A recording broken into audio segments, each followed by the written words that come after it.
அல்ஹம்துலில்லாஹி வ கஃபா வஸ்ஸலாத்து வஸ்ஸலாமு அலா இபாதிஹில்லதீன இஸ்தஃபா. அம்மா பாத்.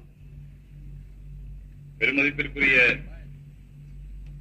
என்னுடைய உஸ்தாது பெருந்தகை லால்பேட்டை ஹஜ்ரத் அவர்களே, மதிப்பிற்கும் மரியாதைக்குரிய ஜமாஅத்துல் உலமா பத்திரிகை ஆசிரியர் ஷாதிலி ஹஜ்ரத் அவர்களே, மற்றும் இங்கே முன்னணியிலே அமர்ந்திருக்கும் உலமாக்களே, பெரியவர்களே, வருகை தந்திருக்கும் சகோதரர்களே, நண்பர்களே, தராவீஹ் தொழுகை என்பது நமக்கு சொல்லித் தெரிய வேண்டிய ஒரு காரியம் அல்ல.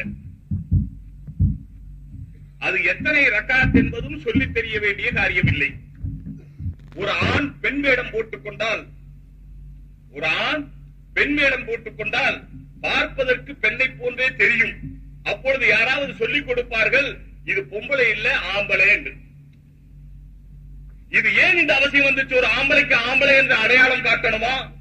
அது தேவைதானா என்றால் வேடம் மாறி இருக்கிற காரணத்தினாலே அடையாளம் காட்ட வேண்டிய நிர்பந்த நிலை ஏற்பட்டு விட்டது. அதுபோல தராவீஹ் 20 ரக்காத் என்று ஆதாரத்தோடு சொல்ல வேண்டும் என்ற ஒரு அவசியமா இருக்கிறது. அது ஏற்கனவே ஆதாரத்தோடு தெளிவாக தெரிந்த விஷயம் தானே. இது இரவு என்பதற்கு ஆதாரம் யாராவது சொல்ல வேண்டுமா? இப்பொழுது இருப்பது இது இரவு. என்ன ஆதாரம் சொல்லுங்கள்? ஆதாரம் இருக்கிறது, சூரியன் இல்லை. இது போன்று எத்தனையோ வகையில ஆதாரம் சொல்லலாம் என்று சொன்னாலும் கூட இது இரவு என்பதற்கு யாராவது ஒருவன் அடையாளம் கேட்டால் அந்த மனிதனை பற்றி நான் சந்தேகிக்க வேண்டியது வரும்.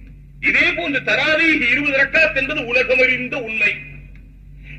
அதாவது நம்முடைய இஸ்லாமில் இல்லாதவர்கள் கூட அதை சொல்லுகிறார்கள். உதாரணத்திற்கு சகோதரர்களே, அரபி மதரசாக்களிலே ஒரு அரபி அகராதி உபயோகிக்கப்படுகிறது. அல் முன்ஜித் என்ற பெயரிலே ஒரு பெரிய அகராதி. அதை எழுதியவர் கிறிஸ்தவ மதத்தை சார்ந்தவர், முஸ்லிம் அல்ல. அவர் எல்லா அரபி பதங்களுக்கும் பொருள் எழுதியிருக்கிறார். அவர் தராவீஹுக்கு பொருள் எழுதியிருக்கிறார். கிறிஸ்தவர், கவனத்தில் வையுங்கள், முஸ்லிம் அல்ல, கிறிஸ்தவர். அவர் தன்னுடைய அகராதியிலே தராவீஹுக்கு பொருள் எழுதியிருக்கிறார். ரமலான் மாதத்திலே முஸ்லிம்கள் தொழுகக்கூடிய தொழுகை அது 20 ரக்காத்துகள் கொண்டது. யார் எழுதியிருப்பது? கிறிஸ்தவர் எழுதியிருக்கிறார். ஆனால் இன்று நம்மவர்களுக்கே விளக்கம் சொல்ல வேண்டிய நிலை வந்துவிட்டது என்று வேதனைப்பட வேண்டியதாக இருக்கிறது. சரி, போகட்டும். சொல்லுகிறார்கள், அல்லாஹ் என்ன சொன்னானோ, ரசூல் என்ன சொன்னார்களோ அதைத்தான் நாங்கள் செய்வோம். சகோதரர்களே, அல்லாஹ்வின் மீது சத்தியமாக ஒரு சத்தியம் அல்ல, 100 சத்தியம் செய்யலாம். நமக்கு இந்த உலகத்தினுடைய எந்த ஆதாயம் தேவையில்லை. சொல்லுகிறார்கள், உலக ஆதாயத்துக்காக வேலை செய்து கொண்டிருக்கிறார்கள் என்று சொல்லுகிறார்கள். நான் சவால் விடுகிறேன், தயாரத்தோடு இருக்கிறது. நீங்கள் இருப்பீர்கள், நாங்கள் இருப்போம். அங்கு பார்ப்போம் யார் உலகத்தை ஏமாற்றுவது என்று. சகோதரர்களே, செயலிலே நாம் எப்படியும் இருக்கலாம், ஆனால் கொள்கையிலே உறுதியாக இருக்கிறோம். நம்முடைய நம்பிக்கையிலே உறுதியாக இருக்கிறோம். அல்லாஹ் ஒருவன், அவருடைய ரசூல் ஒருவர். அவர்களுடைய வழியை மட்டும்தான் நாம் பின்பற்றிக் கொண்டிருக்கிறோம்.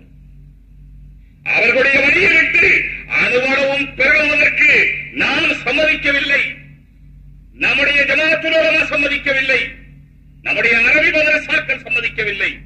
எதுவும் சம்மதிக்கவில்லை. கியாமத் பதில் சொல்லும். நீங்களும் வருவீர்கள், நாங்களும் வருவோம். எங்கும் தவறிவிட மாட்டோம். அல்லாஹ் எங்களையும் உங்களையும் நிறுத்தி கேட்கும் போது பார்ப்போம். அவர்கள் சொல்லுகிறார்கள், அல்லாஹ் சொன்னதை ரசூல் சொன்னதைத்தான் பின்பற்றுவோம். நாமும் சொல்லுகிறோம், அல்லாஹ் ரசூல் சொல்லுவதைத்தான் பின்பற்றுவோம். அதற்குரிய வழி என்ன என்பதிலே தான் வேறுபாடு இருக்கிறது. இதை நீங்கள் ஒத்துக் கொள்கிறீர்கள். அல்லாஹ் சொன்னதை ரசூல் சொன்னதைத்தான் பின்பற்றுவீர்கள்.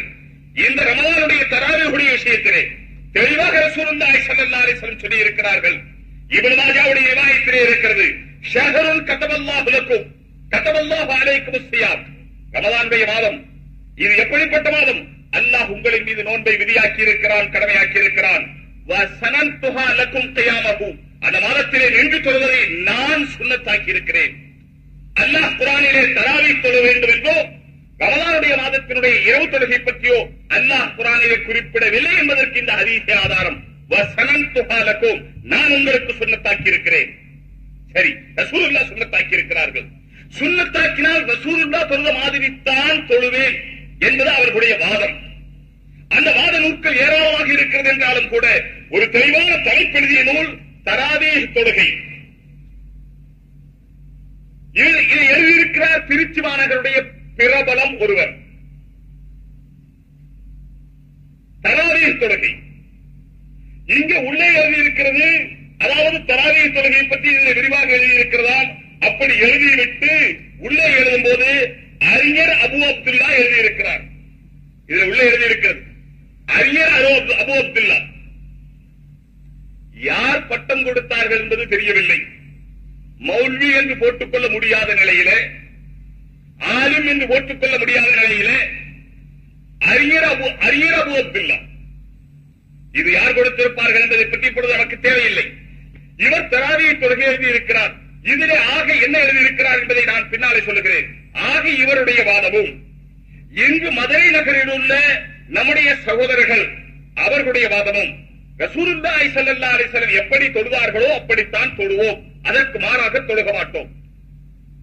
இந்த வாதம் அலர் ரஸ் வல் ஐன், எங்களுடைய தலைமையிலே அதற்கு மேலே. இந்த வாதத்திலே எங்களுக்கு வேறுபாடு இல்லை, மாற்று கருத்து இல்லை. ஆனால் இப்பொழுது உங்களை கேட்கிறோம், நீங்கள் ரசூலுல்லாஹ் தொழுகைதானா தொழுகிறீர்கள்? கொண்டு வாருங்கள் புகாரியை, முஸ்லிம் ஷரீஃபை, அபூதாவுதை, நசையை, திர்மிதியை, இப்னு மாஜாவை கொண்டு வாருங்கள். இதற்கு மேலே ஏதாவது கிதாபுகள் இருக்கிறது, அவைகளையும் கொண்டு வாருங்கள். ஆனால் சிஹா சித்தா சரியான 6 கிதாபுகள் பிரபலமானவை இருக்கிறது, அவைகளை எடுத்துக் கொள்வோம். அவைகளில் இருப்பதெல்லாம், இன்னும் மற்ற ஹதீஸ்களில் இருப்பதெல்லாம் ரசூலுல்லாஹி ஸல்லல்லாஹு அலைஹி வஸல்லம் ரமலானிலே தொழுதார்கள்.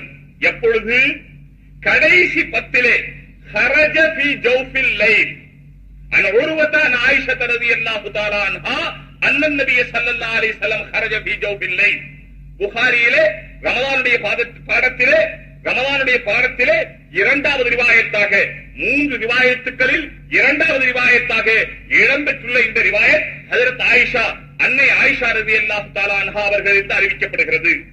அவர்கள் சொல்லுகிறார்கள், خرج في جوف الليل, ரசூலுல்லாஹி ஸல்லல்லாஹு அலைஹி வஸல்லம் அவர்களுடைய வாழ்க்கையிலே ஒரு ரமலானிலே இரவனுடைய மத்திய பகுதியிலே ஃபீ ஜௌஃபில் லைல். நீங்கள் இங்கே கவனிக்க வேண்டும். ஏதோ திருபயான் கேட்கிறவாறு நீங்கள் நேற்றும் கேட்கவில்லை, இன்னும் கேட்கவில்லை. ஆனாலும் கூட இதை கொஞ்சம் கவனித்தே வையுங்கள். ஃபீ ஜௌஃபில் லைல். ஜௌஃப் என்று சொன்னால் வயிறு என்று பொருள். நமக்கு ஜௌஃப் என்று சொன்னால் வயிறு இங்கே இருக்கிறது, நடுவில் இருக்கிறது.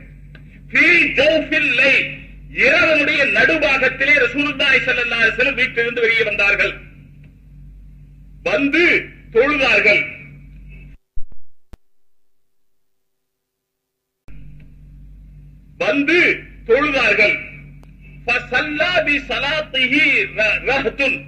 அவர்களை பின்பற்றி ஒரு கூட்டத்தினர் தொழுதார்கள். இரவனுடைய நடுபாகத்திலே வீட்டை விட்டு வெளியே வருகிறார்கள், தொழுகிறார்கள். அவர்களை பின்பற்றி ஒரு கூட்டம் தொழுகிறார்கள். எப்பொழுது விடிந்ததோ சஹாபாக்கள் தங்களுக்கிடையில பேசிக் கொண்டார்கள். அதாவது தொழுதவர்கள் தொழுகாதவர்களிடத்தெல்லாம் சொன்னார்கள், இது எதிர்பாராமல் நடந்தது, முன்கூட்டியே சொல்லி வைத்ததல்ல. முன்கூட்டியே ரசூலுல்லாஹ் இரவிலே வருவார்கள், தொழுக வேண்டும் என்று சொல்லி வைத்து ஏற்பாடு செய்து தொழுததல்ல. யாரோ இருந்தவர்கள் மட்டும் சேர்ந்து தொழுதார்கள். பகலிலே இது தெரிந்தவுடனே இன்னும் சஹாபாக்கள் அதிகமாகிவிட்டார்கள். அடுத்த இரவிலே ரசூலுல்லாஹ் வந்து தொழுதும் போது இன்னும் அதிகமான சஹாபாக்கள் ரசூலுல்லாஹ்வை பின்பற்றி தொழுதார்கள். இதே போல 3வது இரவிலும் தொழுதார்கள். 4வது இரவில் சஹாபாக்களுடைய எண்ணிக்கை எவ்வளவு அதிகமாகிவிட்டது? ஹத்தா அஜஸல் மஸ்ஜிது அன் அஹ்லிஹி, ஹத்தா அஜஸல் மஸ்ஜிது அன் அஹ்லிஹி, மஸ்ஜித் நிரம்பி வழிந்தது. மஸ்ஜிதை மிகைத்து கூட்டம் ஏற்பட்டு விட்டது, கூட்டமாகிவிட்டது. மஸ்ஜித் பிடிக்கவில்லை, அந்த அளவு கூட்டம் வந்து விட்டது. ஆனால் ரசூலுல்லாஹி ஸல்லல்லாஹு அலைஹி வஸல்லம் வெளியே வரவில்லை, வெளியே வந்து தொழுகவில்லை.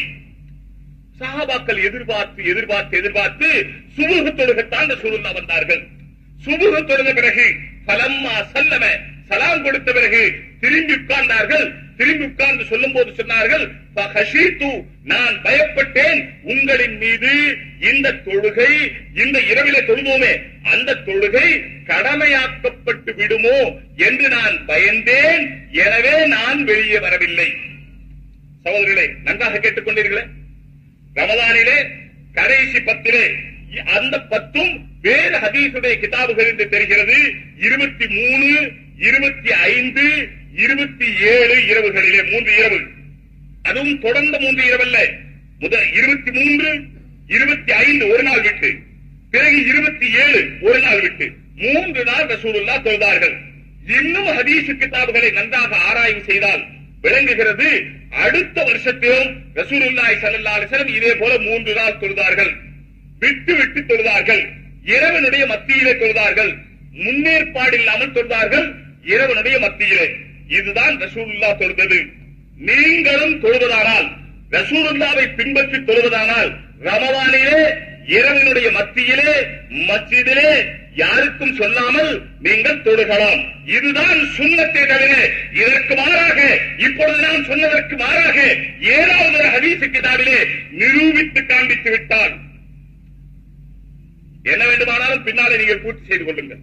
நான் ஏற்கனவே இங்கே சுங்கப்பள்ளி வாசகையை சொல்லி இருக்கிறேன். இதற்கு மாறாக ரசூலுல்லாஹி ஸல்லல்லாஹு அலைஹி வஸல்லம் தொழுத இந்த இரவு தொழுகை இருக்கிறதே, அதாவது ரமலானுடைய மாதத்திலே, இது வல்லாமல் வேறொன்றை நிரூபித்து காண்பித்து விட்டால் அவர்களுக்கு 8 லட்சம் ரூபாய் கொடுப்பதாக ஏற்கனவே நான் சொல்லி இருக்கிறேன். இன்றும் சொல்லுகிறேன், நாளையும் சொல்லுவேன், என்னுடைய உயிர் உடம்பிலே இருக்கும் வரை சொல்லுவேன். ஆனால் நீங்கள் 8 லட்சம் வாங்க போவதில்லை, ஏனென்றால் நிரூபிக்கப் போவதில்லை. சகோதரர்களே, ரசூலுல்லாஹ் தொழுதார்கள் 2 ரமலானிலே 3 இரவுகளை தொழுதார்கள். இவ்வளவுதானே? அப்படி இருக்கு, நீங்கள் அதை மட்டும் தொழுது விட்டு போங்க. எங்க இஷாவுக்கு பிறகு ஜமாத்தாக 8 ரக்காத்து தொழுகணும் என்பது எங்கிருந்து கிடைத்தது? இஷாவிற்கு பிறகு ஜமாத்தாக 8 ரக்காத் தொழுக வேண்டும் என்பது ரசூலுல்லாஹி ஸல்லல்லாஹு அலைஹி வஸல்லம் காலத்திலே நடக்கவே இல்லை. வகானல் அம்ரு அலா ذلك في خلافة ابي بكر, ஹஜ்ரத் அபூபக்கருடைய கிலாபத்துடைய காலத்திலும் இப்படித்தான் இருந்தது. வஃபி சத்ரன் மின் خلافة உமர், ஹஜ்ரத் உமர் ரலியல்லாஹு தஆலா ஆட்சி காலத்துடைய ஆரம்பத்திலும் இப்படித்தான் இருந்தது. எந்த விதமான கூட்டு தொழுகையும் இல்லை, இஷாவுக்கு பிறகு தொழுகையும் இல்லை, இஷாவிற்கு பிறகு ஜமாத்தும் இல்லை.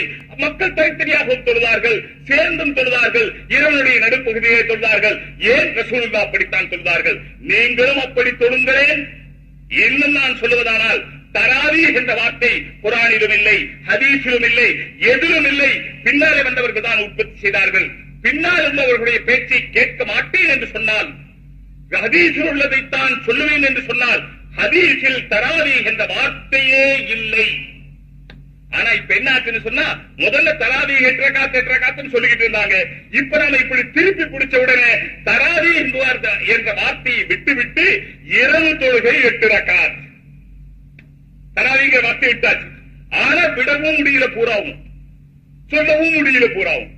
இது எது போல என்று சொன்னா, இந்த பாம்பு இருக்குது, அது எலி என்று நினைச்சு கொண்டு மூஞ்சி எலிய பிடிச்சிட்டா, மூஞ்சி எலின்னு சொன்னாங்களே, இந்த பாம்பு மூஞ்சி எலிய பிடிச்சிட்டா என்ன ஆகும் தெரியுங்களா?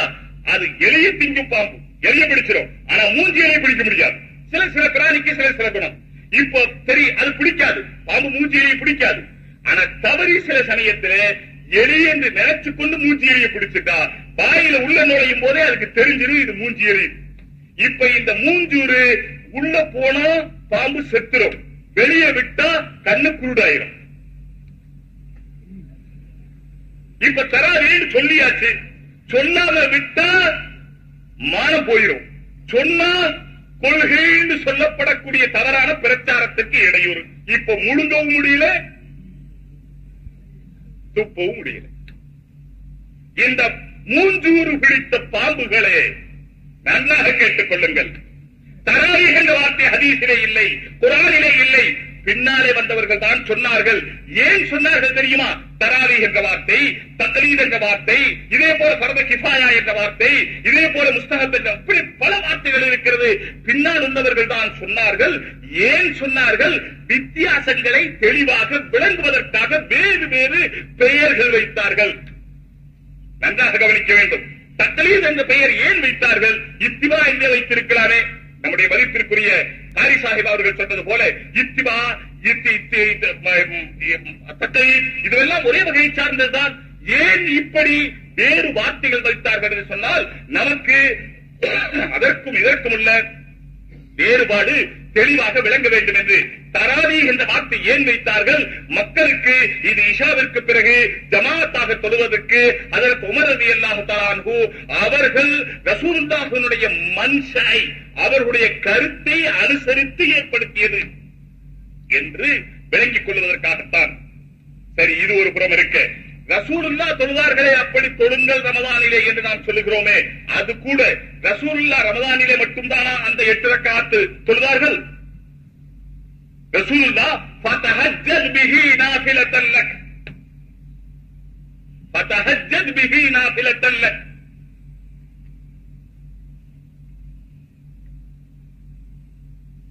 தராவீஹ் என்பது இரவு தொழுகை, தஹஜ்ஜுத் என்பது இரவு தொழுகை. இந்த இரவு தொழுகையை பற்றி அல்லாஹ் சூரா முஸம்மிலே ரசூலுல்லாஹி ஸல்லல்லாஹு அலைஹி வஸல்லம் அவர்களுக்கு உத்தரவிட்டான். யா அய்யுஹல் முஸம்மில் குமில் லைல இல்லா கலீலா நிஸ்ஃபஹு அவ் இன்குஸ் மின்ஹு கலீலா அவ் ஸித் அலைஹி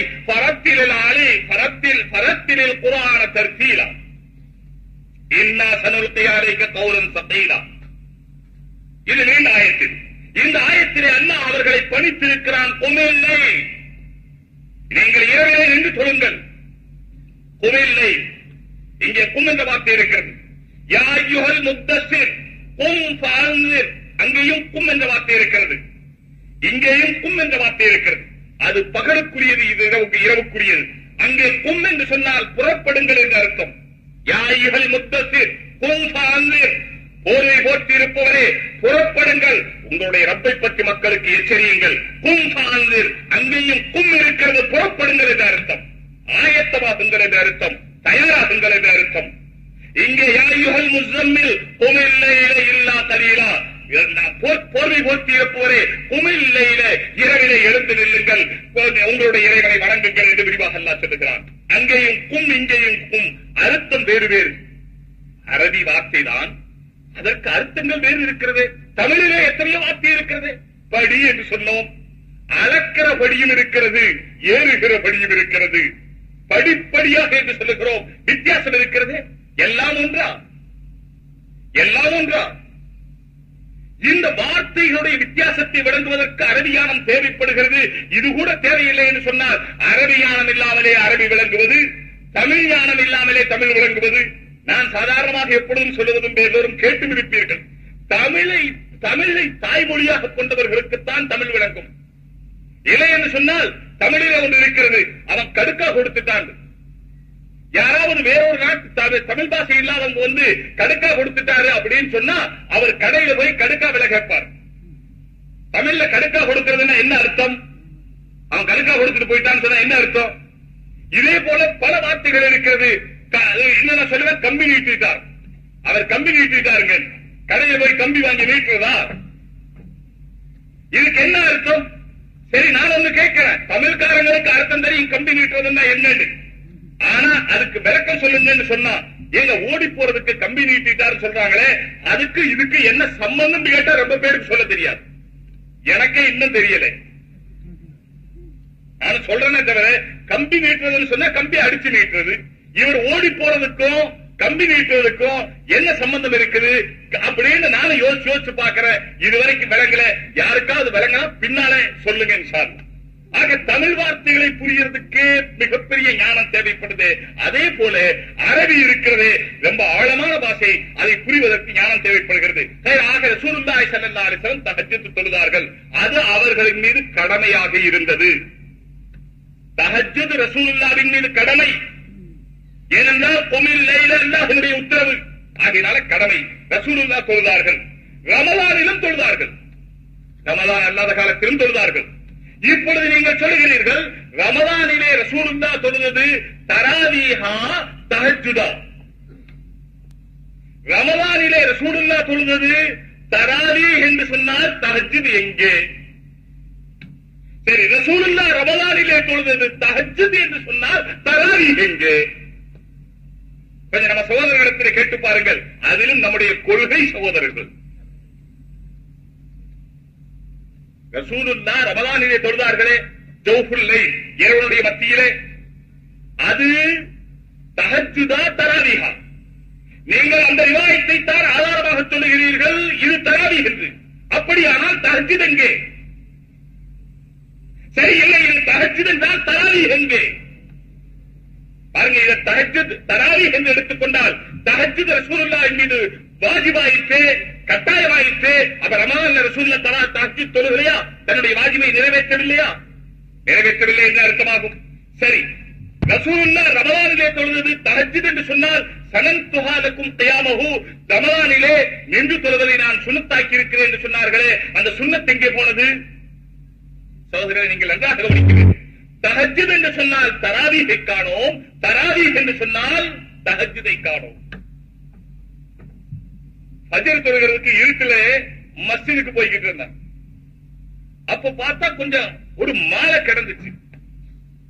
ஒரு மாலை, ஒரு கல்யாண வீடு போல இருக்கு, அது முன்னால மாலை கிடந்துச்சு.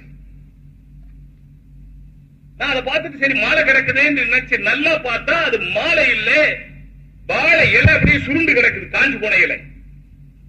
இப்ப முதல்ல நான் பார்க்கும்போது மாலையை பார்க்கும்போது வாழை இலை இல்லை, வாழை இலையை பார்க்கும்போது மாலை இல்லை. மாலையை பார்த்தா வாழை இலை இல்லை, வாழை இலையை பார்த்தா மாலை இல்லை. இதே போல இப்படியும் ஒண்ணு நடக்கலாம். ஒருத்தர் கயிறை பார்த்தார் ராத்திரில, பாம்புன்னு நினைச்சுக்கிட்டார், பாம்புன்னு நினைச்சு ஒதுங்கி நின்றுக்கிட்டார். பாம்பு பார்க்கிறார், பாம்பு ஒதுக்கிட்டார். நல்லா பார்த்தா கயிறு, இப்ப பாம்பு இருக்குமாங்க? பாம்பை பார்த்தா கயிறு இல்ல, கயிறை பார்த்தா பாம்பு இல்ல. தஹஜ்ஜுத பார்த்தா தராவி இல்ல, தராவி பார்த்தா தஹஜ்ஜுத். சரி, தராவி என்று வச்சுக் கொண்டால், தஹஜ்ஜுத் என்று வச்சுக் கொண்டால், ரசூலுல்லாஹ் ரமலானிலே தொழுவது தஹஜ்ஜுத் என்று வைத்துக் கொண்டால் தராவி இருக்காது. தராவி என்று வைத்துக் கொண்டால் மீத மாதங்களிலே ரசூலுல்லாஹ் தொழுதார்களே, அப்பொழுது அது என்ன ஆகும்? சரி, ரமலானிலே தொழுத தஹஜ்ஜுத் தராவீஹுக்கு நிய்யத் என்ன செய்திருப்பார்கள்? தஹஜ்ஜுத் என்று நிய்யத் செய்திருப்பார்களா, தராவீஹ் என்று நிய்யத் செய்திருப்பார்களா? தஹஜ்ஜுத் என்று தராவீஹ் என்று நிய்யத் செய்திருந்தால் வாஜிப் நிறைவேறாது. தஹஜ்ஜுத் என்று நிய்யத் செய்திருந்தால் தராவீஹ் ஆகாது. சகோதரர்களே, மிக சிக்கலான விஷயம். ரசூலுல்லாஹ் தொழுதார்கள் 3 இரவில் மட்டும்தான் தொழுதார்கள்.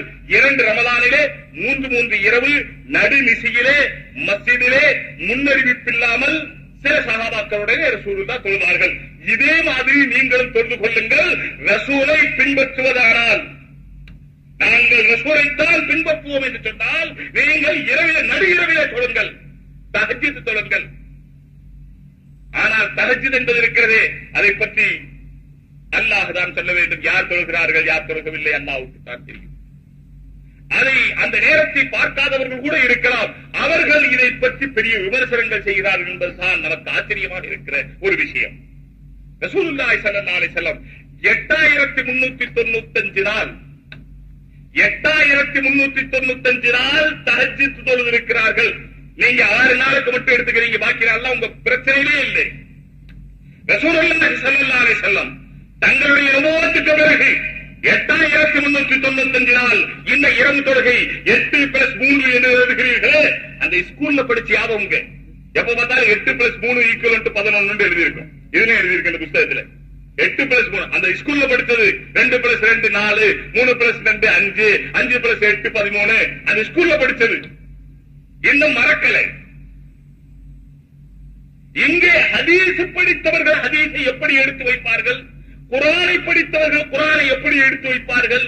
ஆலிம்கள் உலமாக்கள் குர்ஆனை எப்படி எடுத்து வைப்பார்கள்? அந்த பாணியை கூட இதிலே பார்க்க முடியவில்லை. தமிழ்ல பாணி, உருதுல பாணி, அந்த பாணி கூட இல்லைங்க. தண்ணியே இல்லைன்னா வேற என்ன இருக்க போதுங்க? சகோதரர்களே, ரசூலுல்லாஹி ஸல்லல்லாஹு அலைஹி வஸல்லம் சொல்லுகிறார்கள்.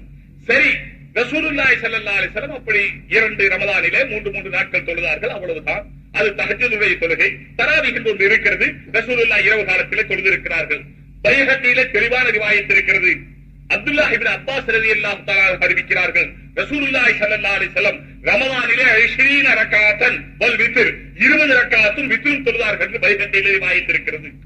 அதிலே அபூ ஷைபா என்பவரும் இப்ராஹிம் என்பவரும் லைஃபான ராவி இருக்கிறார்கள். ஆகையினால இந்த ஹதீஸை எடுக்க முடியாது என்று வாதத்திற்கு சொன்னாலும் கூட, பின்னாலே ஹஜ்ரத் உமர் ரலியல்லாஹு தஆலா காலத்தில் இருந்து இன்று வரை சஹாபாக்களும் யாரும் மறுக்கவில்லை. ஹஜ்ரத் உஸ்மான் அங்கே இருந்தார்கள். அது எப்படி நீங்கள் 20 ரக்அத் தொழுகச் சொல்கிறீர்கள் மஸ்ஜிதிலே? மறுக்கவில்லை. இஷாவிற்கு பிறகு ரசூலுல்லாஹ் இஷாவிற்கு பிறகு தொழுகவில்லையே, நீங்கள் ஏன் இஷாவிற்கு பிறகு தொழுக சொல்லுகிறீர்கள்? ரசூலுல்லாஹ் இஷாவிற்கு பிறகு ஜமாத்தாக தொழுகவில்லையே, நீங்கள் ஏன் ஜமாத்தாக தொழுக சொல்லுகிறீர்கள்? ரசூலுல்லாஹி ஸல்லல்லாஹு அலைஹி வஸல்லம் எல்லோரையும் ஒரு இடத்தை ஒன்று கொடுங்கள் என்று சொல்லவே இல்லையே, நீங்கள் ஏன் சொல்லுகிறீர்கள்? இதுவெல்லாம் ஹஜ்ரத் உமர் ரலியல்லாஹு தஆலா அன்ஹு சொல்லும் பொழுது யாருமே கேட்கவில்லை, சஹாபாக்களும் கேட்கவில்லை. ஹஜ்ரத் ஆயிஷா ரலியல்லாஹு தஆலா அன்ஹா தானே மேலே சொன்ன ரிவாயத்தை அறிவிக்கிறார்கள், இரவனுடைய நடுபாகத்திலே ரசூலுல்லாஹ் தொழுதார்கள் என்று. அந்த ஹஜ்ரத் ஆயிஷாவினுடைய வாழ்க்கையிலே ஏறக்குறைய 50 ரமலான் வந்தது. 50 ரமலானிலும் ஹஜ்ரத் உமருடைய அபிப்பிராயப்படி சஹாபாக்களும் அதற்கு பின்னாலே வந்தவர்களும் இஷாவிற்கு பிறகு ஜமாத்தாக 20 ரக்காத் அல்லாமா இப்னு தைமிய்யாவினுடைய சொல்லின்படி, புஸ்தலானியினுடைய சொல்லின்படி, இன்னும் பல இமாம்களுடைய சொல்லின்படி அவ்வளவு பேரும் சொல்கிறார்கள் 20 ரக்காத்து தொழுகை வைக்கப்பட்டுக் கொண்டு வந்தது. ஹஜ்ரத் ஆயிஷா ரசூலுல்லாஹ்வை பார்த்தவர்கள், ரசூலுல்லாஹ்வுடைய வீட்டிலே இருந்தவர்கள், ரசூலுல்லாஹ்வுடைய எல்லா செயல்களை பற்றியும் தெளிவான ஆதாரங்களுடனே சொல்லக்கூடிய அன்னை ஆயிஷா கேட்கவில்லை, எந்த சஹாபியிடத்திலும் மறுக்கவில்லை, எந்த சஹாபியிடத்திலும் ரசூலுல்லாஹ் செய்யாத ஒரு காரியத்தை நீங்கள் எப்படி செய்கிறீர்கள் என்று கேட்கவில்லை. ஏன் கேட்கவில்லை? ரசூலுல்லாஹி ஸல்லல்லாஹு அலைஹி வஸல்லம் 20 ரக்காத் தனியாக தொழுதிருக்கிறார்கள், எனவே கேட்கவில்லை. தனியாக தொழுதார்கள் என்று உங்களுக்கு எப்படி தெரியும்? இதோ இப்னு அப்பாஸ் சொல்லுகிறார்கள், பைஹக்கியிலே ரிவாயத் இருக்கிறது, தாரவியிலே ரிவாயத் இருக்கிறது, தபரானியிலே ரிவாயத் இருக்கிறது, இப்னு அப்பாஸுடைய ரிவாயத் இருக்கிறது. இது லாயிஃப் என்று சொல்லி அப்படியே விட்டுவிட்டால் இப்னு அப்பாஸ் யார் தெரியுமா? இப்னு அப்பாஸ் ஹஜ்ரத் மைமுனாவுடைய ஹாலா மகன், ரசூலுல்லாஹ்வுடைய மனைவியினுடைய ஹாலா மகன், மிக நெருங்கிய சொந்தம். எனவே ரசூலுல்லாஹ்வுடைய வீட்டுக்கு வயது அப்பொழுது 11 அல்லது 12 அல்லது 13 அவ்வளவுதான் இருந்தது. ரசூலுல்லாஹ்வுடைய வீட்டுக்கு சர்வசாதாரணமாக போகிற வழக்கம். தன்னுடைய மைமுனா மிக நெருங்கிய சொந்தம் ரலியல்லாஹு தஆலா அன்ஹா அங்கே போய் படுத்திருப்பார்கள். ஒரு நாள் இரவிலே ரசூலுல்லாஹ் இரவு தொழுகை எப்படி தொழுகிறார்கள் என்று பார்ப்பதற்காக ஹஜ்ரத் இப்னு அப்பாஸ் ரலியல்லாஹு தஆலா அன்ஹு மைமுனாவுடைய வீட்டிலே போய் படுத்துக் கொண்டார்கள். மைமுனாவுடைய வீட்டிலே ஹஜ்ரத் இப்னு அப்பாஸ் ரலியல்லாஹு தஆலா அன்ஹு போய் படுத்துக் கொண்டார்கள். ரசூலுல்லாஹி ஸல்லல்லாஹு அலைஹி வஸல்லம் வருவதற்கு முன்னாலே, ரசூலுல்லாஹ் அங்கே படுக்க வருவார்கள், அதற்கு முன்னாலே ஹஜ்ரத் இப்னு அப்பாஸ் போய் படுத்துக் கொண்டார்கள். படுத்துக்கொண்டு அங்கே இருந்தது ஒரு தலையணை தான். அந்த தலையணையிலே ரசூலுல்லாஹ்வும் ஹஜ்ரத் மைமுனாவும் தலை வைத்து படுப்பார்கள். இப்ப 2 பேரும் படுக்கிற இடத்துல குறுக்கு போய் படுத்தா நல்லா இல்லை. இப்னு அப்பாஸ் ரொம்ப விவரமானவர்கள், புத்திசாலி. ஆனால் அந்த புத்திசாலித்தனத்தை மீறுகிற புத்திசாலிகள் நம்மிடையிலே இங்கு தோன்றி இருக்கிறார்கள் என்பதுதான் மிகப்பெரிய விஷயம். இப்னு அப்பாஸை கூட ஏறென்று கேட்கிறார்கள். வீட்டிலே போய் படுத்துக் கொண்டார்கள். இங்கே பாருங்கள், அவர்களுக்கு ரசூலுல்லாஹ்வுடைய இரவு தொழுகையை பார்க்க வேண்டும் என்ற எவ்வளவு ஆசை. ரசூலுல்லாஹ் வர்றதுக்கு முன்ன போய் படுத்துக்கிட்டாங்க. ஒரு தலையணை, அவங்க 2 பேரும் இப்படி படுப்பாங்க. இப்னு அப்பாஸ் போய் குறுக்கப்படுத்த மரியாதையா இல்ல, நல்லா இல்ல. அதனால விசாதத்தி தலையில போட்டு ரசூலுல்லாஹ் இப்படி படுப்பாங்க, மைமுனா இப்படி படுப்பாங்க. ஹஜ்ரத் இப்னு அப்பாஸ் புத்திசாலித்தனமா என்ன செய்றாங்க, தலை இப்படி வச்சு இப்படி படுத்துக்கிட்டாங்க. அவங்க 2 பேரும் இப்படி, இவங்க இப்படி படுத்துக்கிட்டு விசாதத்தி குறுக்க படுத்துக்கிட்டாங்க. படுத்ததற்கு பிறகு ரசூலுல்லாஹி ஸல்லல்லாஹு அலைஹி வஸல்லம் வந்தார்கள் ஹஜ்ரத் மைமுனாவுடைய வீட்டுக்கு. வந்து பார்த்தா இப்னு அப்பாஸ் படுத்திருக்கிறாங்க வீட்டுல. ரசூலுல்லாஹ் கேட்டாங்க, மனைவிட்ட கேட்டாங்க, நாமல் உலைக்கும் பையன் தூங்கிட்டாரா அப்படின்னு ரசூலுல்லாஹ் கேட்டாங்கன்னு சொல்றது பையன்.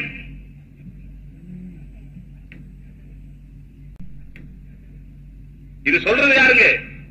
அந்த பையன் தான். இவரு தூங்குறதுக்காக போய் படுத்தாரு, தூங்குறதுக்கு அங்க போய் படுக்க வேண்டியது இல்லையே, தூங்குறதுக்கு வீட்டுல படுக்கலாம். ரசூலுல்லாஹி ஸல்லல்லாஹு அலைஹி வஸல்லம் இரவு தொழுகை எப்படி இருக்கிறது என்பதை பார்ப்பதற்காக அங்கே போய் படுத்தார். படுத்துக் கொண்டார்கள். இரவனுடைய 2 பகுதிகள் இந்த பிறகு அல்லது இது போன்ற வார்த்தை வருகிறது. அதற்கு பிறகு ரசூலுல்லாஹி ஸல்லல்லாஹு அலைஹி வஸல்லம் எழுந்து உட்கார்ந்தார்கள். தங்களுடைய 2 கண்களையும் தேய்த்தார்கள். குர்ஆனுடைய ஒரு சூரத்திலிருந்து ஒரு 10 ஆயத்தை ஓதினார்கள். ஓதிய பிறகு தொங்குகிற தோல்பைக்கு அருகே சென்றார்கள், ஒது செய்தார்கள், தக்பீர் கட்டி நின்றார்கள். இந்த பையன் நாமல் உலையும், அவர்கள் சின்ன பையன் என்பதற்கு இந்த உலையும் என்ற வார்த்தையே ஆதாரம். பெரிய ஆளா உள்ள படுக்க விடுவாங்களா கணவன் மனைவி படுக்கிற இடத்துல? இந்த வார்த்தையும் ஆதாரம், அங்கே படுத்ததும் ஆதாரம். ரசூலுல்லாஹ் எழுந்து தொழுக என்ற உடனே ஹஜ்ரத் இப்னு அப்பாஸ் ரலியல்லாஹு தஆலா சின்ன பையன் தான், அவர்களும் எழுந்து உட்கார்ந்தார்கள். ரசூலுல்லாஹ் செய்த மாதிரியே நீங்கள் சொல்கிறீர்கள் நாங்கள் ரசூலுல்லாஹ் செய்த மாதிரி செய்கிறோம் என்று. இதோ ஹஜ்ரத் இப்னு அப்பாஸ் பாருங்கள், ரசூலுல்லாஹ் செய்த மாதிரியே எழுந்து உட்கார்ந்தார்கள், கண்ணை தேய்த்தார்கள், அவர்கள் ஓதிய அதே 10 ஆயத்தை ஓதினார்கள். ரசூலுல்லாஹ் போன மாதிரியே தோல் பைக்கரைகளே சென்றார்கள், அங்கே போய் உது செய்தார்கள். ரசூலுல்லாஹ்வை பின்பற்றி நின்று பின்னாலே நின்று தக்பீர் கட்டிக் கொண்டார்கள். ஆனால் இங்கே ஒரு சிறு மாற்றம் நிகழ்ந்து விட்டது. என்ன மாற்றம்?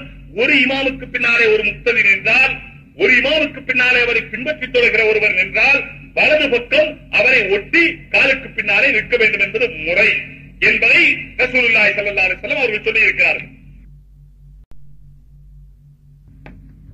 ஆனால் இங்கே ஒரு சிறு மாற்றம் நிகழ்ந்து விட்டது. என்ன மாற்றம்?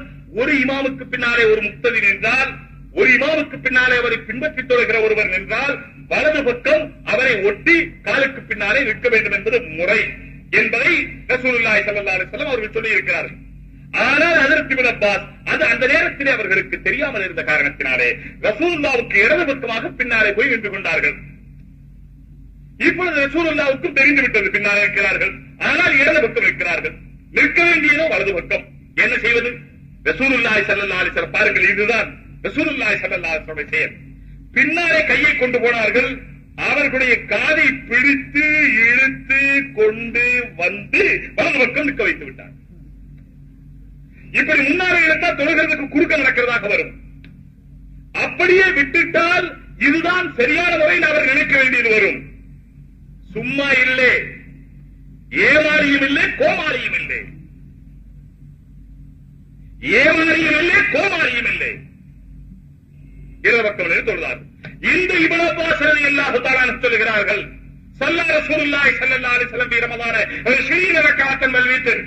பைஹத்தியிலே, தாரிமியிலே, தபரானியிலே இது ரிவாயத் இருக்கிறது. அப்துல் ஹுமைத் இதை ரிவாயத் செய்திருக்கிறார்கள். இன்னும் பலர் இது பலகீனம் என்று சொல்லிவிட்டு விட்டார்கள். பலகீனமான ரிவாயத்தாக இருந்தாலும் கூட பின்னாலே உள்ளவர்கள் எல்லோரும் சேர்ந்து அமல் செய்யும் போது அந்த ரிவாயத் பலமுள்ளதாக ஆகிவிடுகிறது. ஒரு உதாரணத்திற்கு ஒரு ஹதீஸை சொல்லுகிறேன். குல்லு கர்தின் ஜர்ர நஃபான் ஃபஹுவ ரிபா. குல்லு கர்தின் ஜர்ர நஃபான் ஃபஹுவ ரிபா. ஹதீஸினுடைய அடிப்படை விதிகளின்படி இந்த ஹதீஸ் பலகீனமானது, ஆனால் எல்லோராலும் ஏற்றுக்கொள்ளப்படுகிறது. இந்த ஹதீஸுக்கு அர்த்தம் என்ன? குல்லு கர்தின், எந்த கடனாக இருந்தாலும், ஜர்ர நஃபான், அந்த கடனின் காரணமாக ஒரு லாபம் கிடைக்குமானால், ஒரு பலன் வருமானால், பகுவ ரிபா, அது வட்டியாகும். இது நம்முடைய வாழ்க்கையிலும் கொண்டு வர வேண்டிய விஷயம். ஒரு கடன் கொடுக்கிறோம், அதற்கு கடன் திருப்பி கிடைக்கும் போது அதன் காரணமாக ஒரு லாபம் கிடைத்தால் அதுவும் வட்டி. அசல் விஷயம் சொல்றது கிடையாது, இந்த ஹதீஸ் வந்ததுனால சொல்றேன். ஒருவர் வீட்டை அடமானம் வைக்கிறார் 25,000 ரூபாய்க்கு. இப்போ வாடகை இல்லாமல் அவர் இருந்துக்கணும் என்று சொன்னால் இந்த 25,000 அவர் கொடுத்ததற்கு அந்த வாடகை வட்டியாக ஆகிவிடுகிறது. 25,000 ரூபாய்க்கு நான் அப்துல்லா என்ற ஒரு இடத்திலே ஒரு வீட்டை நான் 25,000 ரூபாய் கொடுத்து விட்டு அந்த வீட்டை நான் பெற்றுக்கொண்டேன் அடமானமாக. அடமான பொருளை உபயோகிக்க கூடாது, இதுதான் சட்டம். அடமான பொருள் நாம் கொடுத்த அந்த பணத்திற்கு பாதுகாவலை தவிர அதை உபயோகிக்க கூடாது.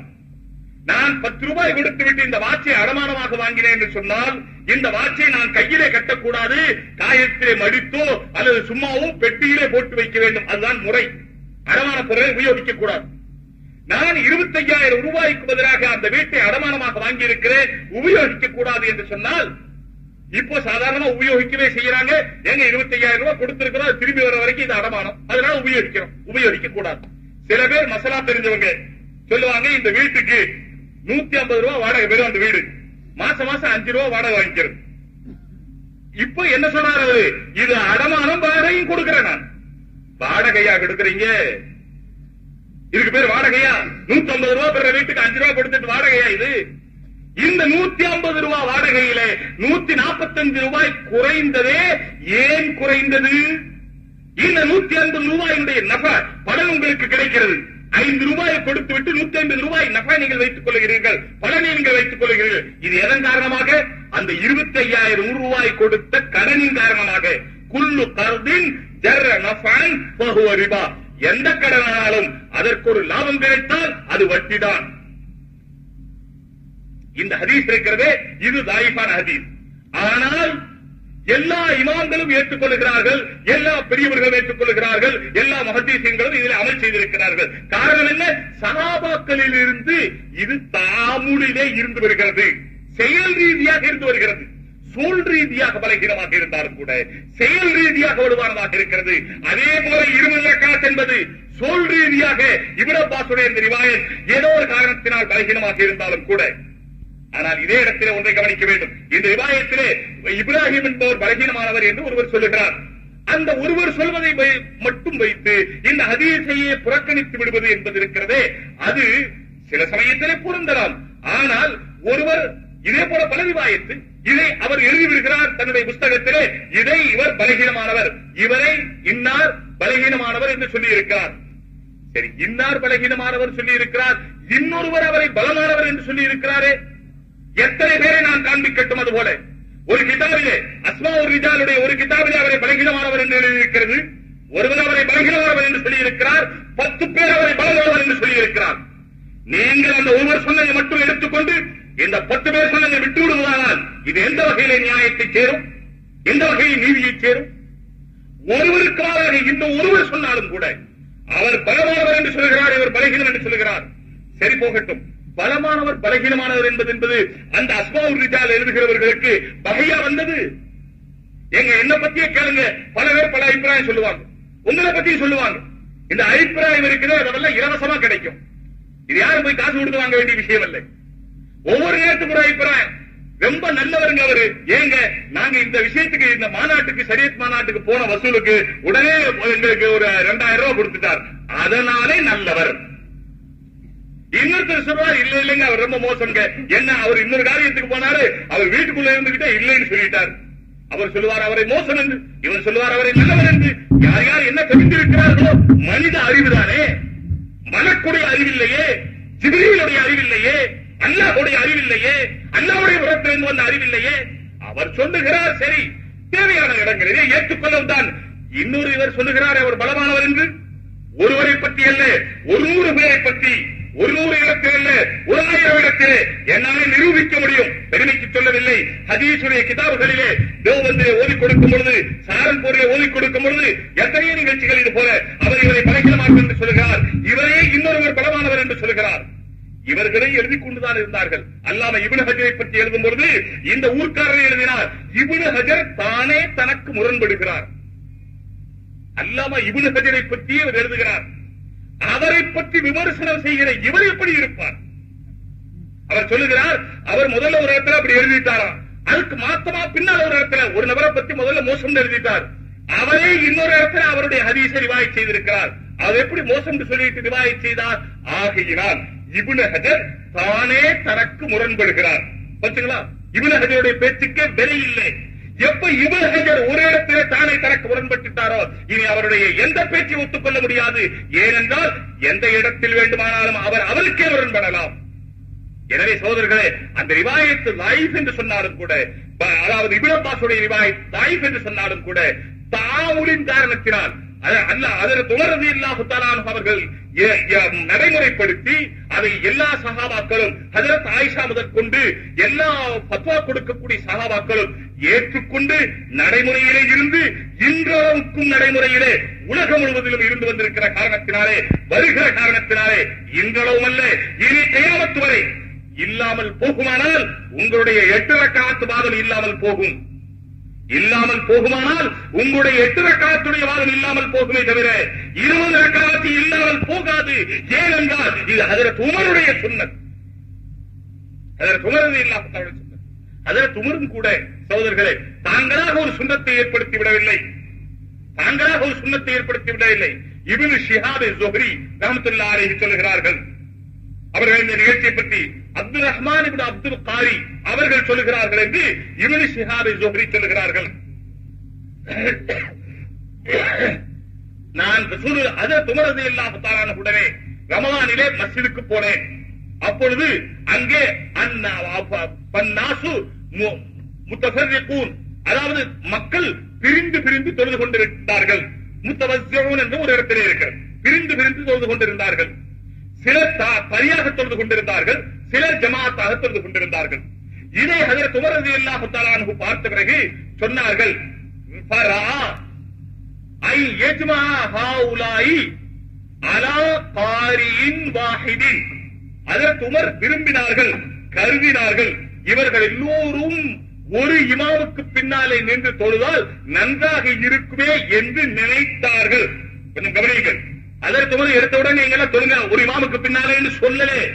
ஹஜ்ரத் உமர் ஃபரா ஐ யுஜ்மியா ஹாஉலாஇ அலா காரியின் வாஹிதின், எல்லோரையும் ஒரு காரிக்கு பின்னாலே, ஒரு இமாமுக்கு பின்னாலே ஒன்று சேர்த்து தொழுங்கள் என்று சொல்லலாம் என்று நினைத்தார்கள்.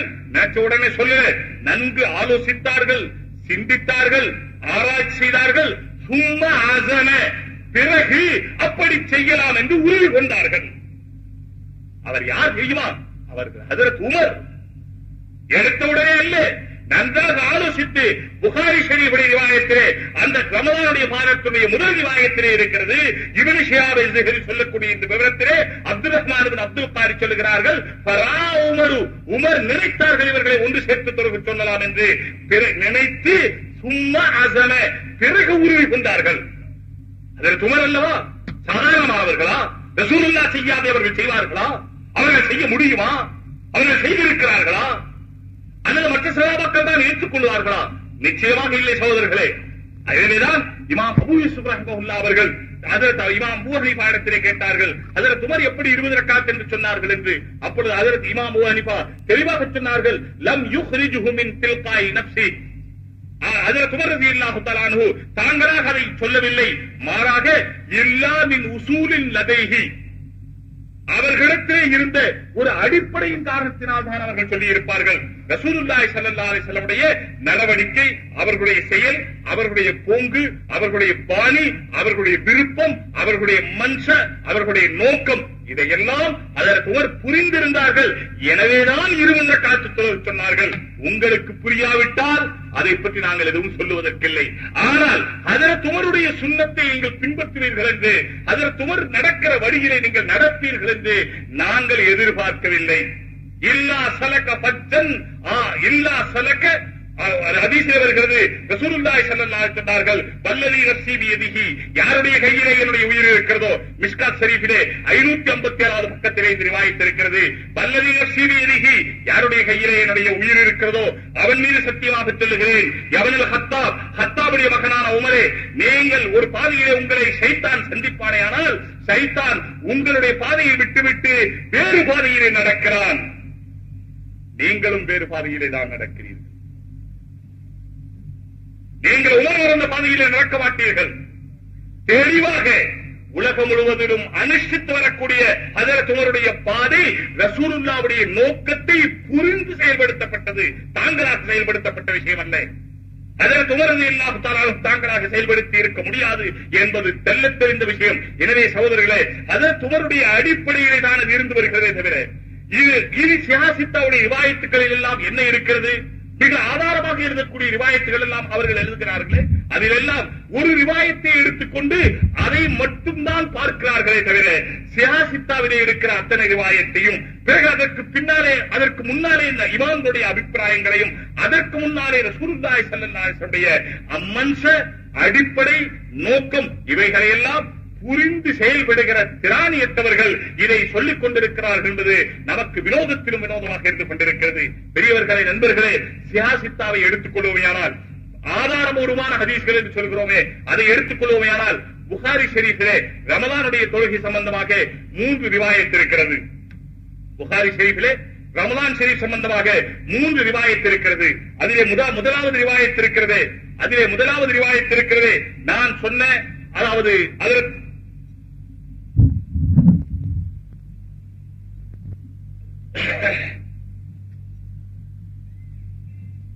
உமர் ரலியல்லாஹு, அதாவது அப்துல் ரஹ்மான் புகாரி, அந்த ரிவாயத்தும் அதிலே இருக்கிறது. நடுநிசீலை தொழுதார்கள் என்ற ரிவாயத்தும் இருக்கிறது.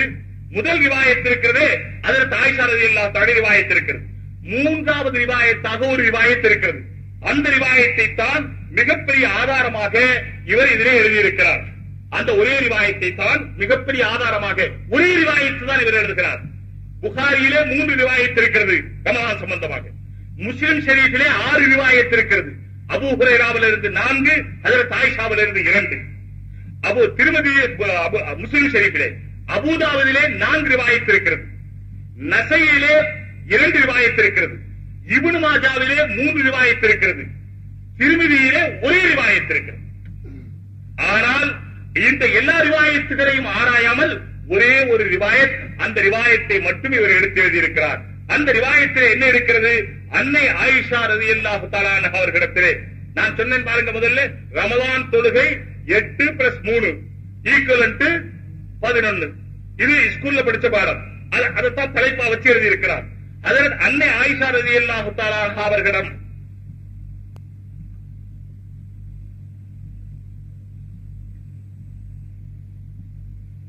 அபூ சலமத் பின் அப்துர் ரஹ்மான் ரலியல்லாஹு தஆலா அன்ஹு அவர்கள் நபி அவர்களின் ரமலான் தொழுகை எவ்வாறு இருந்தது என்று கேட்டதற்கு, அன்னை ஆயிஷாவிடம் நபி அவர்களுடைய ரமலான் தொழுகை எவ்வாறு இருந்தது என்று கேட்டதற்கு, ரமலானிலும் ரமலான் அல்லாத காலங்களிலும் லம் யஸித் ஃபீ ரமலான வலா ஃபீ கைரிஹி, அது ரிவாயத்தில் இருக்கிறது. ரமலானிலும் ரமலான் அல்லாத காலத்திலும் 11 ரக்காத்துகளுக்கு மேல் தொழுததே இல்லை. இது புகாரியில் இருக்கிற 3வது ரிவாயத். ரமலானுடைய பாடத்திலே இருக்கிறது. ரமலானிலும் ரமலான் அல்லாத காலத்திலும் 11 ரக்காத்தை விட அதிகம் தொழுவதில்லை. இங்கதான் நம்ம கேட்கிறோம், எந்த 11 ரக்காத்? தஹஜ்ஜுது 11, தராவீஹ் 11. இவர் தராவீஹ் 11 என்று சொல்லி புகாரி ஷரீஃபிலே இருப்பதாக எழுதியிருக்கிறார். புகாரியிலே ரமலானுடைய பாடத்திலும் இந்த ரிவாயத் இருக்கிறது. ரமலானுடைய பாடத்திலும் இதே புகாரி ஷரீஃபிலே கிதாபு தஹஜ்ஜுதிலேயும் இதே ரிவாயத் இருக்கிறது. தஹஜ்ஜுத் பாடத்திலும் இருக்கிறது. இந்த ரிவாயத் இருக்கிறது ரமலான் பாடத்திலே மட்டும் இல்லை, தஹஜ்ஜுத் பாடத்திலும் இருக்கிறது. எனவே இந்த 11 ரக்காத் தஹஜ்ஜுதா ரமலானுடைய தொழுகையா? புகாரியிலே 2 இடத்திலும் இருக்கிறது. வேறு எந்த கிதாபிலும் ரமலானுடைய பாடத்திலே இந்த ரிவாயத் இல்லை. லம் யஸித் ஃபீ ரமலான வலா ஃபீ கைரிஹி அலா 11 ரக்காத்தின் 11 ரக்காத்தை விட அதிகப்படுத்தவில்லை என்ற ரிவாயத் புகாரியிலே ரமலானுடைய பாடத்திலும் இருக்கிறது, தஹஜ்ஜுடைய பாடத்திலும் இருக்கிறது. நாம் சொல்லுகிறோம் இது தஹஜ்ஜுடைய தொழுகை, தராவீஹ் என்பது தனி தொழுகை என்று சொல்லுகிறோம். தராவீஹ் என்பது தனி, தஹஜ்ஜுத் என்பது தனி. இது தராவீஹ் தொழுகை அல்ல, தஹஜ்ஜுடைய தொழுகை. இல்லை, இதுதான் தஹஜ்ஜுத் என்று தராவீஹ் என்று சொன்னால் தஹஜ்ஜுத் எங்கே? இல்லை, இதுதான் தஹஜ்ஜுத் என்று சொன்னால் ரமலானிலே தொழுக வேண்டிய தராவீஹ் எங்கே? இந்த கேள்வி வருகிறது. இதை வைத்துக் கொண்டுதான் அவர் ஆதாரம் எழுதி பூரா புஸ்தகத்தையும் எழுதி முடித்திருக்கிறார். இந்த பூரா புஸ்தகத்தை பற்றி சொல்லவும் படிக்கவும் அவகாசம் இல்லை. ஆனால் நீங்கள் படித்து பாருங்கள் எந்த தரத்திலே எழுதியிருக்கிறார்கள். ஆனால் ஒன்று மட்டும் உண்மை, இந்த கேள்வி இருக்கிறதே, ரசூலுல்லாஹ் ரமலானுடைய தொழுகை எப்படி தொழுதார்கள், அதாவது ரமலானிலே தராவி தஹஜ்ஜுத் எப்படி தொழுதார்கள் என்பதுதான் கேள்வி. எனவேதான் ரமலான் அல்லாத காலத்திலும் என்று சேர்த்து பதிலிலே ஹஜ்ரத் ஆயிஷா சொல்லி இருக்கிறார்கள். அதாவது ஹஜ்ரத் ஆயிஷாவிடத்திலே கேட்கப்படுகிற கேள்வியினுடைய கருத்து பதிலை வைத்து கேள்வியை நிர்ணயிக்கலாம் அல்லவா?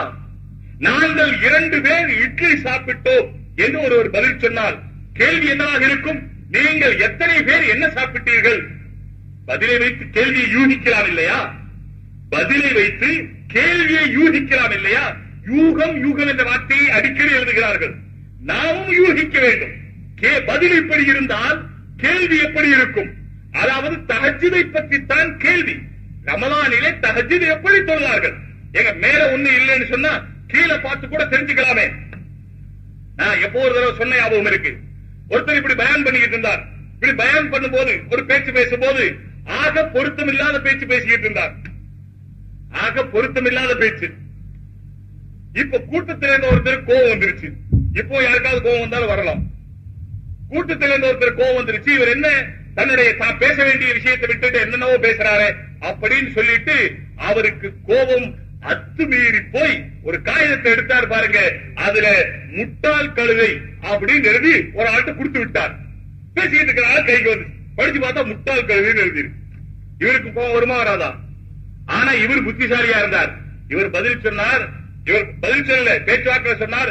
எங்க ஊர்ல எல்லாம் மேல விஷயத்தை எழுதிட்டு கையெழுத்து போடாம விட்டுருவாங்க. இதுல கையெழுத்து மட்டும் போட்டிருக்கிறது, விஷயம் எழுதல.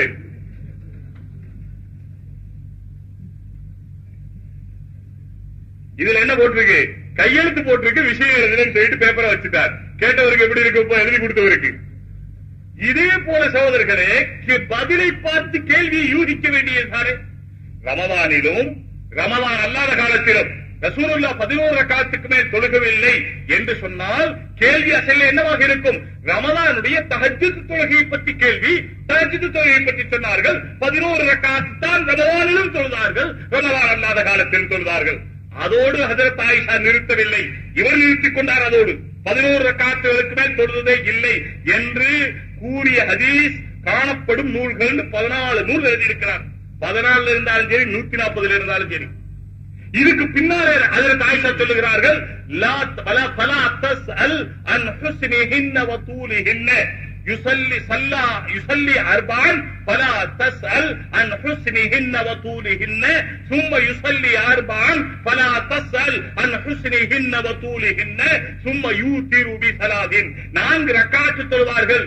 நீங்கள் அவர்கள் எப்படி எவ்வளவு நீண்ட எவ்வளவு அழகாக தொழுவார்கள், அவர்களுடைய தொழுகையினுடைய அழகும் அதனுடைய அமைப்பும் எவ்வளவு உன்னதமாக இருந்தது என்பதை பற்றி நீங்கள் கேட்கவே வேண்டாம். தமிழில் சொல்லுவங்கள, ஆக என்ன அழகு, அதை பத்தி கேட்கவே கேட்காத, அவ்வளவு அழகு. கேட்டா பதில் சொல்ல முடியாது. அந்த ஹதீஸ்ல இருக்கிறது, அது இங்கே இல்லை. இவருக்கு அது தேவையும் இல்லை. இவருக்கு தேவை 11 8 பேசி முடிச்சுட்டு போகணும், அவ்வளவுதான். நேரமா தொழுகணும், நல்லா தொழுகணும், அழகா தொழுகணும், நல்லா புரிஞ்சிக் கொள்ளணும், அதுவெல்லாம் தேவையில்லை. அதனால அதை பற்றி சொல்லவும் இல்லை.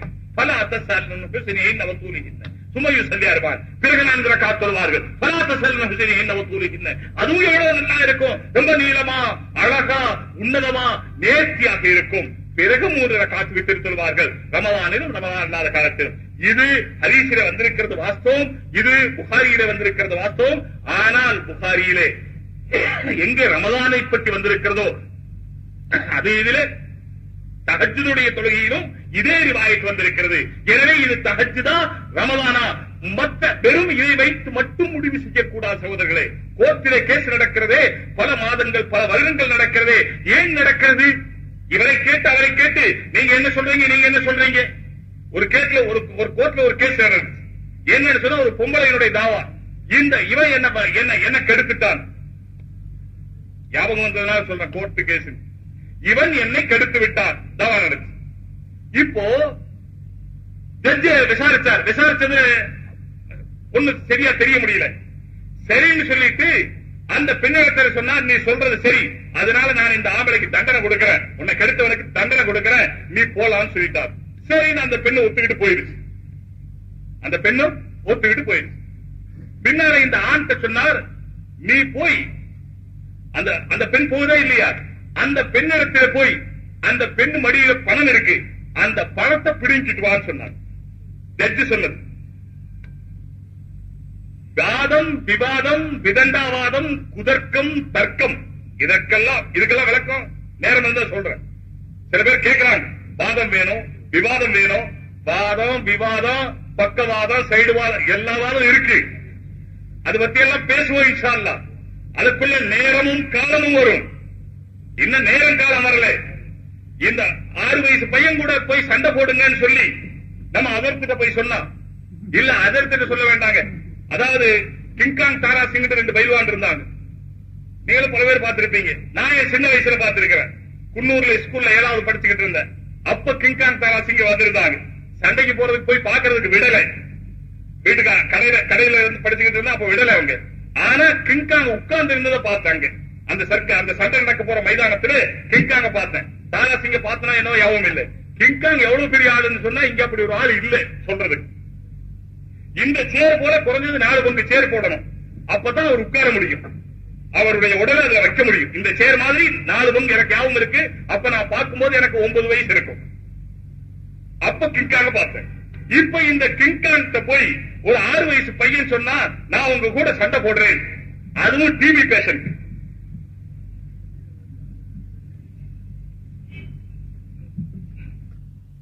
ஆறு வயசு பையன் கிங்காங்கிட்ட போய் சொன்னா, நான் உங்க கூட சண்டை போடுறேன், அதுவும் அந்த 6 வயசு பையன் எப்படிங்க டிவி பேஷண்ட். வரலாம், சின்ன வயசுல டிவி வரலாம். இப்ப கிங்காங் போய் அந்த பையனோட சண்டை போட்டா யாருக்கு கேவலம்? பையனுக்கா கிங்காங்கா? எல்லாருக்கும் தெரியும் கிங்காங் சண்டை போட போக மாட்டார். இப்ப இந்த பையன் சொன்ன பாத்தியா, நான் தான் ஜெயிச்சுட்டேன், நீ என் கூட சண்டை போட வர மாட்டேங்கிறியே, அதனால நான் தான் ஜெயிச்சேன் அப்படின்னு சொல்ற மாதிரி ஜமாஅத்துல் உலமா வாதத்துக்கு வரணும், ஜமாஅத்துல் உலமா விவாதத்துக்கு வரணும். ஜமாஅத்துல் உலமா ஏன் உங்ககிட்ட விவாதத்துக்கு வரணும்? ஏற்கனவே முடிவில்லாத ஒரு விஷயமா இருந்தா, ஏற்கனவே தீர்க்கமான ஒரு விஷயமாக இல்லாமல் இருந்தா, ஏற்கனவே முடிவு செய்யப்படாத விஷயமா இருந்தா, ஆதாரபூர்வம் இல்லாத விஷயமா இருந்தா விவாதத்துக்கு வரணும். இல்லைன்னா தெளிவான ஆதாரங்கள் இருக்கு. இப்போ விவாதமாக இருக்காது, அது விதண்டாவாதமாக ஆகிவிடும். தர்க்கமாக இருக்காது, குதர்க்கமாக ஆகிவிடும். அவர்கள் விரும்புவதே இதுதான். நான் தெளிவாக சொல்ல விரும்புகிறேன். வாதத்திற்கு கூப்பிட்டு ஏதாவது ஒன்றை பேசி கடைசியில் என்ன ஆகும்? இப்ப அவங்களும் முடிவு பண்ணி வச்சிருக்கிறாங்க, நாம என்னதான் ஆதாரம் சொன்னாலும் நான் ஒத்துக்க மாட்டேன், நம்முடைய விஷயம் உண்மை, அதனால நாம அவங்க சொல்றது ஒத்துக்க மாட்டோம். நாம முடிவு பண்ணி வச்சிருக்க ஒத்துக்க மாட்டோம். ஏன் காரணம்? நம்ம சொல்றது உண்மையாக ஒத்துக்க மாட்டோம். அவங்க என்னவோ அவங்களும் முடிவு பண்ணி வச்சிருக்காங்க, ஒத்துக்க மாட்டோம். ரெண்டு பேரும் விவாதம் செஞ்சா என்ன ஆகும்? நான் சொல்லுவேன், நான் புரிஞ்ச மொசலுக்கு 3 கால். அட இல்லப்பா, முயலுக்கு உள்ளது 4 கால், இதுக்கு ஒண்ணு அடிபட்டு போயிருக்கு அல்லது பிறவியில் இல்லாம இருக்கு, அதெல்லாம் கிடையாது 3 கால். நான் சொல்றேன் 4 கால், அவர் சொல்ல 3 கால், 4 கால், 3 கால், 4 கால், 3 கால், 4 கால், 3 கால். நீங்க என்ன சொல்லுவீங்க? யார் ஜெயிச்சதா சொல்லுவீங்க? 4 கால். சில பேர் சொல்லுவாங்க 4 கால் சொன்னவர் தான் சரி, சில பேர் சொல்லுவாங்க 3 கால் சொன்னவர் தான் சரி. யார் சொல்றது சரின்னு சொல்றது? இது மாதிரியான ஒரு நிர்பந்த நிலையை உண்டு பண்ணுவதுதான் அவர்களுடைய விருப்பம் என்பதை நம்முடைய ஜமாஅத்துல் உலமா ஏற்கனவே தங்களுடைய தீர்க்க தரிசனத்தின் காரணத்தினால விளங்கிக் கொண்ட காரணத்தினால், தீர்க்க தரிசனம் சொன்னா பின்னால வரக்கூடியது முன்னால வரங்கிறது, நபியுடைய தீர்க்க தரிசனத்தில் சொல்லலை. ஜமாஅத்துல் உலமா சரியில்லை, ஜமாஅத்துல் உலமா மோசம், அரபி மதரசா மோசம், கிதாபுகள் மோசம், பாடம் மோசம், பாடத்திட்டம் மோசம், அதே அசிங்கம், ஆபாசம், இந்த அசிங்கம் இதே பேச்சு பேசுகிற பழக்கமாக போய்விட்டது. சரி, நாங்கள் ஒத்துக்கொள்கிறோம், மதரசாக்களை மூடிவிடலாம், கிதாபுகளை எரித்து விடலாம், உலமாக்களை தூக்கிலே போட்டு விடலாம், சம்மதமா? பகிரங்கமாக கேட்கிறேன், இந்த அத்தனை உலமாக்களையும் தூக்கிலே போட்டு விடலாம், அரபி மதரசாக்களை எரித்து தள்ளிவிடலாம், கிதாபுகளை எரித்து பொதுக்கி விடலாம். நீங்கள் மட்டும் இருங்கள். இந்த உலகத்தில் என்ன நடக்கும்? 3 நாட்களிலே ஒரு முஸ்லிம் கூட இந்த உலகத்திலே இருக்க மாட்டார்கள். வேண்டுமானால் அல்லாஹ் பாதுகாக்கட்டும், செய்ய முடியாது, செய்யக்கூடாது. ஆனால் உண்மை அதுதான். இந்த ஆலிம்கள் இல்லாமல் இருந்திருந்தால் என்ன நடந்திருக்கும்? ஆலிம்கள் அதாவது உலகத்தினுடைய ரீதியில பல மாதிரி இருக்கலாம். இந்த நோட்டீஸ் அடித்து விநியோகித்து இருக்கிறார்கள். தாயத்து கட்டலாமா, தர்காவுக்கு போகலாமா, பூ போடலாமா, பொட்டு வைக்கலாமா, என்னென்னவோ. இந்த மாநாடு எதற்கு? மதுவை ஒழிப்பதற்கா, லஞ்சத்தை ஒழிப்பதற்கா? நான் கேட்கிற உங்க பத்திரிகை எதற்கு? தக்பீர் இப்படி கட்டுறதுக்கு தானே நீங்கள் எழுதிக்கிட்டு இருக்கிறீங்க, விரல் ஆக்குறதுக்கு தானே நீங்கள் எழுதி. இந்த விரல் ஆக்குற என்ன விஷயம், என்ன பெரிய விஷயமா போச்சு? விரல் ஆக்குறது பரவலா, வாசிபா? விரல தூக்கல கூடுமா கூடாதா? விரல அசைக்கல கூடுமா கூடாதா? விரல அசைக்கிறது ஒரு பார்க்கத்து விரும்பப்பட்ட ஒரு காரியம் என்று பாரதோ வாஜிபோ முஸ்தஹபோ இல்லையே. இதை பற்றி பக்கம் பக்கமாக எழுதிக் கொண்டிருக்கிற நீங்கள் என்ன மதுவை ஒழிப்பதற்கு போய்விட்டீர்களா? சூரை ஒழிப்பதற்கு போய்விட்டீர்களா? அல்லது தர்காக்களிலே போய் நீங்கள் யாராவது கொல்லப்பட்டீர்களா? இல்லையே. மூளையிலே முழுக்கிலே எங்கோ ஒளிந்து உட்கார்ந்து கொண்டு ஏதோ பணத்தை வைத்துக் கொண்டு பத்திரிகை நடத்தக்கூடிய நீங்கள் எங்களை பார்த்து மதுவை ஒழிக்கிறீர்களா, விபச்சாரத்தை ஒழிக்கிறீர்களா என்று கேட்கிற நீங்கள் இதோ 2 மாதத்திற்கு முன்னாலே திருச்சியிலிருந்து வெளிவருகிற பத்திரிகையிலே ஒருவர் கேட்டிருக்கிறார், இவ்வளவெல்லாம் நீங்கள் சொல்கிறீர்களே, நீங்களே தர்காவுக்கு போய் அங்கே போராட வேண்டியதுதானே? அவர் விளக்கம் எழுதியிருக்கிறார், செய்கிற காரியத்தை பக்குவமாக செய்ய வேண்டுமா? அடே, உனக்குத்தான் தெரிஞ்சிச்ச பக்குவம், நாங்க செய்யறதெல்லாம் பக்குவம் இல்லையா? 2 மாத பத்திரிகை, 2 மாதத்திற்கு முன்னாலே உள்ள பத்திரிகை எடுத்து பாருங்கள். ரசூலுல்லாஹி ஸல்லல்லாஹு அலைஹி வஸல்லம் எடுத்த உடனே அப்படி செய்யல, அதனால் நாங்கள் செய்யல. இதே போலதான் ஜமாஅத்துல் உலமாவும் ஒரு காலகாலமாக ஒரு காரியம் நடந்து வருது, அதை எப்படி தடுக்கணும், என்ன தடுக்கணும், எப்படி செய்யணும், முறையாக வகுத்து தொகுத்து பகுத்து அறிந்து தானே செய்ய வேண்டும். திடீர்னு போய் செய்ய முடியுமா? ஏதாவது ஒரு மதரசா தர்காவிலே சஜ்தா செய்வது கூடும் என்று பத்வா கொடுத்திருக்கிறதா? இது என்ன கேள்வி? இது என்ன அநியாயமான கேள்வி, அப்பட்டமான கேள்வி. சஜிதா செய்வதை பற்றி என்ன சொல்லியிருக்கிறீர்கள்? உங்களுடைய நிலை என்ன? இது ஒரு நோட்டீஸ் இங்கே விநியோகம். தர்கா கட்டலாமா? அங்கே சென்று சஜிதா செய்யலாமா? செய்வது செய்தல், அதை தொட்டு முத்தமிடுதல், பூ சந்தனம் பூசுதல் போன்றவைகள் செய்யலாமா? செய்யலாம். எங்கேயாவது ஏதாவது ஒரு மதரசா பத்துவா கொடுத்துச்சா? யாராவது ஆளுநர்கள் பத்துவா கொடுத்தாங்களா? யாராவது செய்யறாங்கன்னு சொல்லுவீங்க. செய்யறது உலகத்துல யாராரோ என்னென்னவோ செய்யறாங்க. உலகத்தில் யாராரோ என்னென்னவோ செய்கிறார்கள். உன்னுடைய வீட்டுக்கு பக்கத்தில் இருக்கிறவர் பள்ளிவாசலுக்கு பக்கமே வருவதில்லை. நீ என்ன செய்தாய்?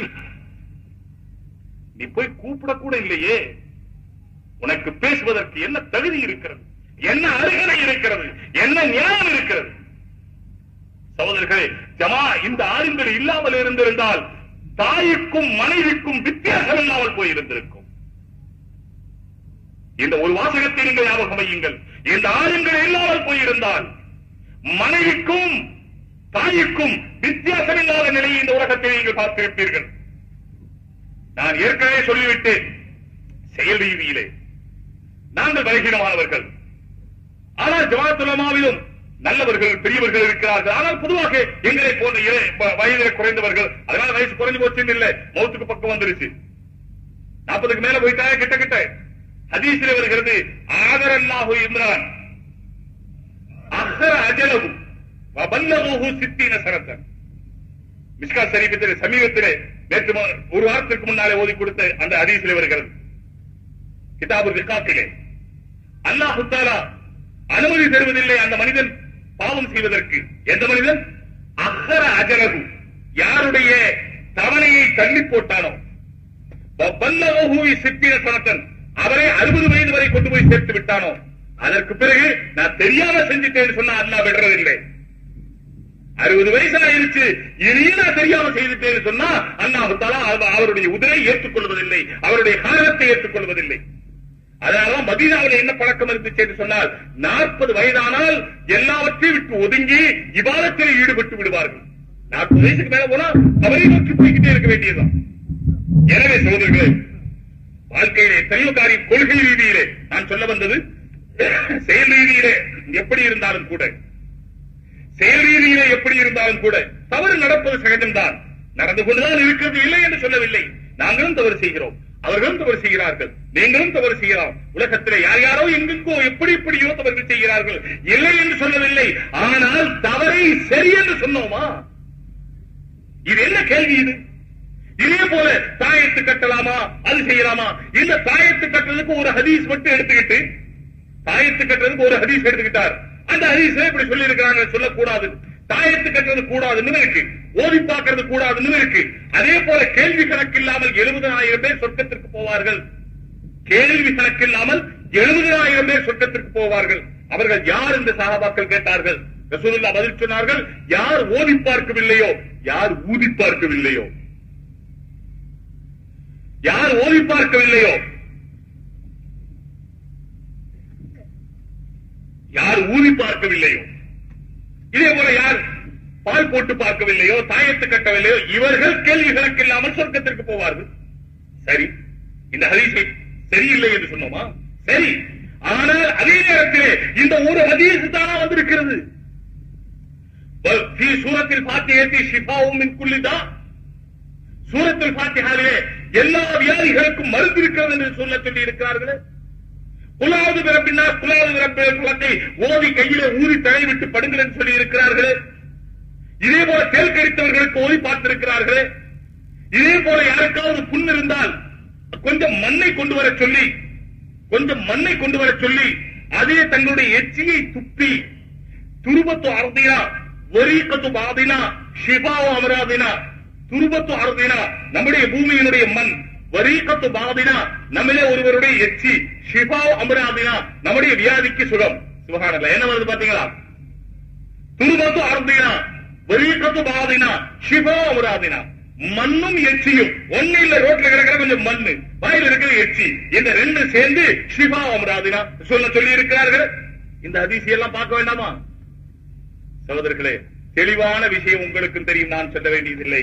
6 குருடர்கள் யாரை பார்த்த மாதிரி, 6 பேர் சேர்ந்து யானை பார்த்துட்டு என்ன சொன்னாங்க? ஒருத்தன் வயிற்று மட்டும் தான் பார்த்தான். அவர் சொல்லிட்டார் பானை மாதிரி. பால் பார்த்தவர் என்ன சொன்னார்? அது ஒரு மாதிரி. அவருக்கு என்ன பட்டுச்சோ அது. காரை பிடிச்சவர் சொன்னார் உலக்க மாதிரி. உண்மை ஒன்ன மாதிரியா தான் அதுவும். அதுல ஒண்ணு வித்தியாசம் இல்லை. நீ ஒரு உலக்காது ஒரு உலக்க வெறும் பூன் தான் பிடிச்சிருக்கும், அறிவு இருக்காது. இதே போல அது இது போல ஏதாவது ஒரு ஹதீஸை பார்த்துக் கொண்டு இதே போல பாருங்கள், தொத்து வியாதி இருக்கிறதா இல்லையா? உதாரணத்துக்கு சொல்லுகிறேன், ஹதீஸிலே இருக்கிறது தொத்து வியாதி கிடையாது. அவர்களே தொத்து வியாதி கிடையாது, எந்த வியாதியும் தொத்துவதில்லை. ஒரு ஒட்டகத்திற்கு சொறி பிடித்து விட்டது, அந்த ஒட்டக கூட்டத்தை பல ஒட்டகத்துக்கு சொறி பிடித்து விட்டது. அப்பொழுது சஹாபாக்கள் சொன்னார்கள், நாயகமே அந்த ஒட்டகத்திலிருந்து தானே இன்னொரு ஒட்டகத்திற்கு வந்திருக்கிறது, வியாதி தொத்திக் கொண்டுதானே இருக்கிறது என்ற கருத்துப்பட சஹாபாக்கள் கேட்டபோது ரசூலுல்லாஹ் கேட்டார்கள், முதல் ஒட்டகத்துக்கு சொறி எங்கிருந்து வந்தது? முதல்ல ஒரு ஒட்டகத்துக்கு சொறி வந்துச்சு, அது எங்கிருந்து வந்துச்சு? அது எங்கிருந்து வந்ததோ, அது யாரிலிருந்து வந்ததோ அங்கிருந்துதான் மற்ற ஒட்டகத்திற்கு வந்தது. வியாதி தொத்துவதில்லை. இது நம்முடைய கொள்கை, நம்முடைய ஷரியத். அது எப்படிங்க இந்த காலத்துல எல்லா டாக்டர் சொல்றாங்களே போறாங்களேன்னு சொல்லுவீங்க. இப்ப டாக்டர் பத்தி நான் சொல்றதுக்கு இல்ல, மருத்துவத்தை பத்தி பேசுறதுக்கு இல்ல. ஆனா ஒரு உண்மையை விளங்கணும், மருத்துவத்துல பல வைத்தியம் இருக்கு, பல மருத்துவம் இருக்கு. அதாவது சித்த வைத்தியம் இருக்கு, அது மாதிரி தமிழ் வைத்தியம் இருக்கு, ஹோமியோபதி இருக்கு, அலோபதிக் இருக்கு, என்னென்ன யூனானி இருக்கு, எத்தனையோ இருக்கு. இதுல பல வைத்திய துறைகள், குறிப்பாக அலோபதிக் தொத்து வைத்தியம் இருக்குன்னு சொல்லுது. ஆனால் இன்றைக்கும் ஹோமியோபதியிலே அவர்களுடைய ஆராய்ச்சிப்படி தொத்து வியாதி இல்லை, எந்த வியாதியும் தொத்துவதில்லை. இன்றைக்கும் அவருடைய கருத்து அதுதான். மருத்துவர்களுக்கு இடையில கருத்து வேறுபாடு. ரசூலுல்லாஹி ஸல்லல்லாஹு அலைஹி வஸல்லம் தெளிவாக சொன்னார்கள், வியாதி தொத்துவதில்லை. ஆனால் ஹதீஸிலே இன்னொரு ஹதீஸிலே வந்திருக்கிறது, ஒரு காலரா பிளேக் போன்ற வியாதி வந்து அங்கே அந்த இடத்தை விட்டு நீங்கள் ஓடுங்கள், சிங்கத்தை பார்த்து ஓடுகிற மாதிரி. வியாதி காலரா பிளேக் போன்ற வியாதி வந்த இடத்திலிருந்து சிங்கத்தை பார்த்து ஓடுகிற மாதிரி ஓடுங்கள். இப்ப இந்த ஹதீஸ்க்கு என்ன அர்த்தம்? அந்த காலரா பிளேக் ஒட்டிக்கும் தானே அர்த்தம். இப்படிதானே விளங்கு? அப்படித்தான் விளங்கும். யாருக்கு? ஹதீஸினுடைய அடிப்படையான அறிவு இல்லாதவர்களுக்கு அப்படி விளங்கலாம். ஆனால் இந்த ஹதீஸையும் தொத்து வியாதி இல்லை என்ற ஹதீஸையும் இரண்டையும் இணைத்து பார்க்க வேண்டும். இதே போல தாயத்து ஓதி பார்க்குதல் வேண்டாம் ஒரு ஹதீஸ் இருக்கிறது, ரசூலுல்லாஹ் ஓதி பார்த்திருக்கிறார்கள் அதுவும் ஹதீஸ் இருக்கிறது. இரண்டையும் இணைத்து பார்க்க வேண்டும். நான் இணைத்து பார்த்து என்ன கருத்து என்பதையும் சொல்ல விரும்புகிறேன். அதாவது ஓதி பார்க்க வேண்டாம் இதுவும் ஹதீஸிலே இருக்கிறது, தாயத்து வேண்டாம் இதுவும் ஹதீஸிலே இருக்கிறது. ஆனா தாயத்துன்னு சொன்னா அந்த தாயத்திற்கு பாருங்க, அதாவது எங்க போனாலும் போட்டுக்கிறது, அது போடுறவங்க அதாவது ஷரியத்துப்படியா ஷரியத் இல்லாமலா, அதாவது ஈமான் உள்ளவர்களா ஈமான் இல்லாதவர்களா, இது எல்லாத்துக்கு அப்பாற்பட்டு போடுறாங்களா, அது பத்தி பிரச்சனையே இல்லை, அது கூடாது, அதுல விஷயம் இல்லை. ஷரியத்துக்கு கட்டுப்பட்டவைகள் உண்டுமா இல்லையா? ஹதீஸ்ல ஒரு ஹதீஸ் வேண்டாம் என்று சொல்கிறது, ஒரு ஹதீஸ் வேண்டும் என்று சொல்கிறது. இதை விளங்குவதற்கு நம்முடைய ஆராய்ச்சி செய்தவர்கள் எழுதி வைத்திருக்கிறார்கள். எங்கே ஓதி பார்த்து அல்லது தாவீஸ் போட்டு, தாயத்துங்கிற வார்த்தை பதில் தாவீஸ் உபயோகிக்க, இதுதான் மார்க்கத்தில் உள்ள வார்த்தை. இந்த தாயத்துங்கிறது ஈமான் இல்லாதவர்கள் உபயோகிக்கிற வார்த்தை. ஆனா உபயோகிக்கிறவர்கள் எல்லாம் ஈமான் இல்லாம போவாங்கன்னு சொல்லலே, ஆனால் உபயோகிக்கிறது ஈமான் இல்லாதவர்கள் தான் உபயோகிப்பாங்க. தாவீஸ் போடுறது இருக்கு, இதுல தாவீஸின் மீதே ஒருவருக்கு நம்பிக்கை ஏற்பட்டு விடுகிறது, அல்லாஹ்வுடைய நம்பிக்கை போய்விடுகிறது என்று சொன்னால் அவர் தாவீஸ் போடக்கூடாது. யாருக்கு? தாவீஸ் போட்டதற்கு பிறகும் அல்லாஹ்தான் ஷிஃபா தருகிறான், தாவீஸ் ஷிஃபா தருவதில்லை என்ன நம்பிக்கை இருக்கிறதோ அவருக்கு தாவீஸ் போடுவது ஜாயிஸ். சகோதரர்களே, நம்பிக்கையை பொறுத்தது. நான் விளங்குவதற்காக தெளிவுபடுத்துவதற்காக சொல்கிறேன், நம்முடைய கல்வியில் இருக்கிற நம்பிக்கையை பொறுத்தது. தாவீஸையே நம்புகிறார், அவருக்கு தாவீஸ் போடுவது ஹராமாகிவிடும். அவர் தாவீஸ் போடுகிறார், ஓதி பார்க்கிறார், ஆனால் நம்புகிறார் இந்த ஓதி பார்ப்பதோ தாவீஸ் போடுவதோ எனக்கு சுகம் தருவதில்லை, அல்லாஹ்தான் எனக்கு சுகம் தருகிறார் என்று அவர் நம்புகிறார் என்று சொன்னால் பிறகு அவருக்கு தாவீஸ் போடுவது ஜாயிஸ். இதே போல தொத்து வியாதி இருக்கிற இடத்திலே அவர் இருக்கிறார், அவருக்கு அந்த வியாதி வந்து விட்டால் கூட அவர் நம்புவார், இந்த வியாதி அல்லாஹ் வார்த்தை எனக்கு வர வைத்து விட்டானே தவிர நான் தொத்து வியாதிக்காரருடனே இருந்ததனால் எனக்கு வந்தது என்ற நம்பிக்கை வராது என்று இருந்தால் தொத்து வியாதி இருக்கிற இடத்திலே அவர் இருக்கலாம். ஆனால் ஒருவர் இருக்கிறார், அவருக்கு நம்பிக்கையை பொறுத்தவரை பலகீனமாக இருக்கிற காரணத்தினாலே தொத்து வியாதிக்காரருடனே அவர் இருந்து அல்லாஹ்வுடைய புறத்திலிருந்து எதிர்பாராமல் அவருக்கு அந்த வியாதி வந்துவிட்டால் இவருக்கு இப்படி நம்பிக்கை வந்துவிடும். எப்படி? இவர் கூட இருந்ததுனாலதான் எனக்கு வியாதி வந்துருச்சு, நம்பிக்கை வந்துடும். அப்படி நம்பிக்கை வந்துடும். அப்படி என்று பயந்தால் அவர் அந்த இடத்தை விட்டு முதல்ல போயிடுறது நல்லது. ஏன்? அந்த நம்பிக்கை வராமல் பாதுகாக்கிறதுக்காக. வியாதி தொத்து என்பதற்காக அல்ல, வியாதி தொத்து என்பதற்காக அல்ல. கொள்கையிலே கோளாறு வந்துவிடும், ஈமானிலே பலகீனம் வந்துவிடும், ஈமானுக்கு குந்தகம் வந்துவிடும் என்ற காரணத்தினாலே அந்த இடத்தை விட்டு போக சொன்னார்களே தவிர தொத்து வியாதி, அந்த வியாதி தொத்திக்கொள்ளும் என்ற காரணத்தினால் அல்ல என்பதை புரிந்து கொண்டால் பல ஹதீஸ்களையும் சேர்த்து பார்க்க வேண்டுமே தவிர ஒரு ஹதீஸை மட்டும் பார்த்துவிட்டு அந்த ஒரு ஹதீஸை எழுதிவிட்டு இப்படி இருக்கிறது என்று சொல்லுவது இருக்கிறது. இது மார்க்கத்தினுடைய அடிப்படைகளை புரியாதவர்கள் செய்வதுதான். ஆனால் மார்க்கத்தினுடைய அடிப்படை புரிவதற்கு அரபி ஞானமும் தேவைப்படுகிறது. அரபியில் உள்ள குர்ஆனை அரபியில் தானே விளங்க முடியும். தமிழ் மொழிபெயர்ப்பு பார்க்க வேண்டும். ஆனால் அரபியை தமிழிலே இறக்க முடியுமா? அரபியை தமிழிலே நான் சாதாரணமாக கேட்பதுண்டு. நமக்கு தமிழே சரியா விளங்க தெரியல. நமக்கு தமிழே சரியா விளங்க தெரியல. ஒரு தடவை போகும்போது மேலப்பாளையத்துக்கு போயிருந்தேன். அப்ப சொன்னேன், அந்த பஸ்ல போன திருநெல்வேலி, மதுரையில திருநெல்வேலி போற பஸ்ல அப்ப அங்க எழுதி இருந்துச்சு, திருக்குறள் எழுதி இருந்துச்சு, துப்பார்க்கு துப்பாய துப்பாக்கி துப்பார்க்கு துப்பாய தூம்மழை. எவ்வளவு பேருக்கு இதுக்கு அர்த்தம் சொல்ல முடியும்? துப்பார்க்கு துப்பாய துப்பாக்கி துப்பார்க்கு துப்பாய தூம்மழை.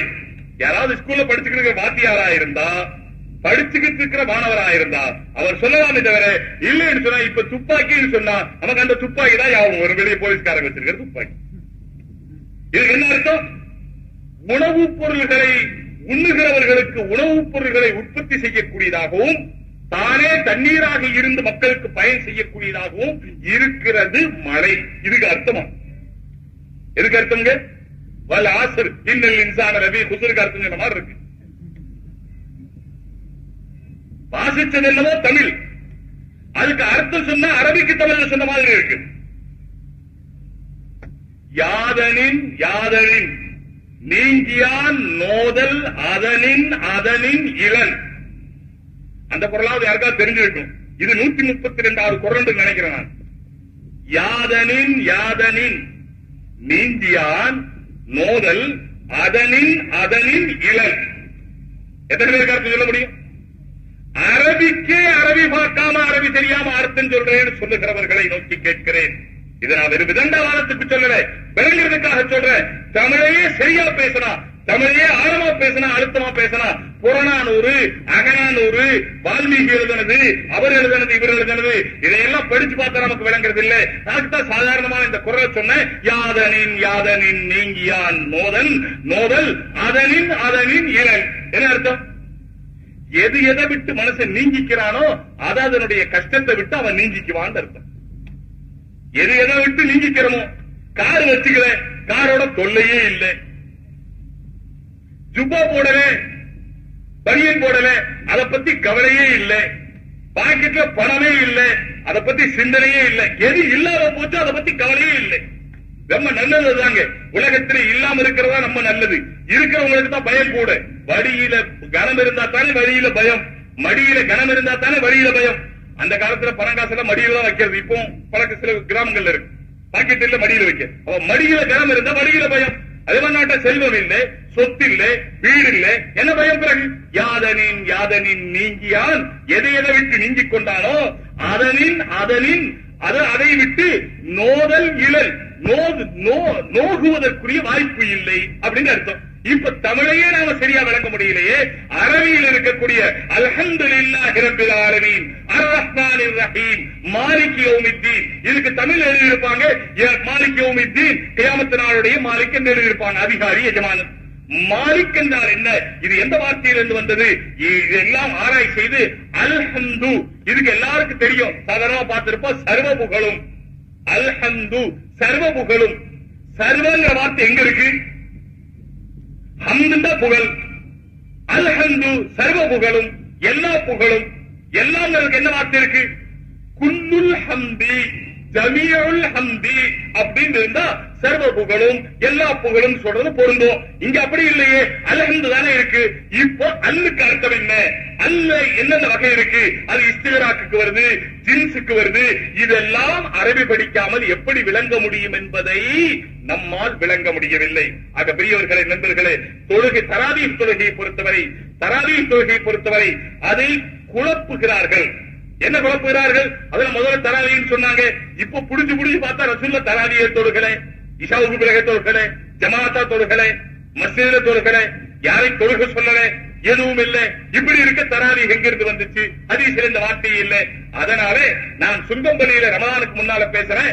இதே தராவீஹ் தொழுகை பற்றி பேசிட்டு சொன்ன நான் இந்த தராவீஹ் தொழுகை, அதாவது இந்த 8 ரக்காத் என்பது சரியில்லை, அது 20 ரக்காத் தான் சொல்லி. இப்ப அதற்கு பதில் இங்கு இருக்கக்கூடிய பள்ளி நிர்வாகிகளுக்கெல்லாம் ஒரு பதில் ஏதோ ஒரு மூலமாக வேறு சில நபர்கள் மூலமாக இப்படி ஒருவர் பேசிவிட்டு போயிருக்கிறார். என்னுடைய பேரையும் குறித்து அவர் 8 லட்சம் கொடுப்பதாக சொல்லி இருக்கிறார். எங்களுக்கு 8 லட்சம் பெருசு இல்லை. அப்படி சொல்றதுல இருந்து என்ன தெரியுது? இல்லைன்னா அதை பத்தி பேசவே வேண்டியது இல்லையே. அதை பத்தி ஒரு வஸ்துவை பத்தி பேசுறதே அதை பத்தி ஒரு அதாவது கவனம் சென்றுச்சுங்கிறதுக்கு தான் அர்த்தம். 8 லட்சம் பெருசு இல்லை. அதுக்கு ஒரு உதாரணம் சொல்ற நேரம் ஆனாலும் பரவாயில்லை. ஒருத்தர் வெளியூருக்கு போனார், பெரிய முதலாளி. போய்கிட்டே இருக்கும்போது இன்னொருத்தர் வந்தார். அவர் சாதாரணமான ஆள், ஏற. ஆனா போய் அடுத்த ஊருக்கு 2 பேரும் போறாங்க. அப்போ இந்த ஏற சொன்னாரு, எஜமா உங்க பைஜாமா, 2 பேரும் பைஜாமா போட்டிருந்தாங்க. சொன்னாரு, உங்க பைஜாமா ரொம்ப அழுக்கா இருக்குது, என் பைஜாமா வெள்ளையா இருக்குது. இப்ப வேணா கைலின்னு வச்சுக்கலாம்ல. உதாரணமா உங்க கைலி ரொம்ப அழுக்கா இருக்குது, என் கைலி நல்ல வெள்ளையா இருக்குது. நீங்க பெரிய முதலாளி, இவ்வளவு பெரிய தனவந்தர், நீங்க அழுக்கு கைலிக்கு விட்டுட்டு போனா ஊர்ல மக்கள் ஏதாவது சொல்லுவாங்க. அதனால நான் என் கைலி உங்களுக்கு தந்துடுறேன், நீங்க கட்டிக்கங்க, உங்க கைலி நான் கட்டிக்கிறேன்னு சொன்னார். அவர் இல்ல வேண்டான்னு சொன்னார். இல்ல சொன்னார். சரி, அவர் ரொம்ப கெஞ்சி கேட்டுக்கிறாரு. முதலாளி இந்த கைலியை வாங்கி கட்டிக்கிட்டார். போற வேண்டிய ஊருக்கு போனான், கிராமத்துக்கு போனான். அங்க போய் பேசிக்கிட்டே இருக்கும்போது இந்த கிராமவாசி ஏழை இருந்தார்களே, இவரு அந்த ஊர் மக்கள்கிட்ட பேசிட்டு இருக்கும்போது சொன்னாரு, இவர் ரொம்ப பெரிய செல்வந்தர், பணக்காரர், பெரிய முதலாளி, எங்க ஊர்ல இவருக்கு இப்படி எல்லாம் வசதி வாய்ப்பெல்லாம் இருக்கு. ஆனா இந்த கைலி என்னோட பின்னர். இவ என்ன வந்துச்சு கேள்வி? இது ஏன் சொல்லணும்?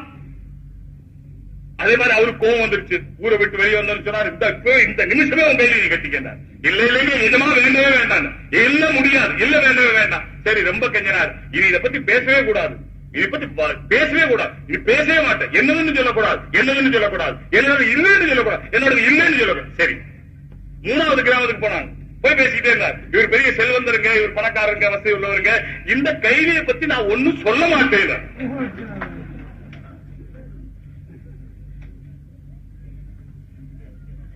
8 லட்சத்தை பத்தி ஏன் சொல்றேன்? இது விட்டு உனக்கு 8 லட்சம் மனசுல போய் பதியாம இருந்தா நீ 8 லட்சம் எங்களுக்கு பெருசு இல்லைன்னு சொல்லுவியா? பெருசு இல்லைன்னு சொல்றாங்க, பெருசா இருந்தாத்தான் சொல்லுவேன். இது சைக்காலஜி.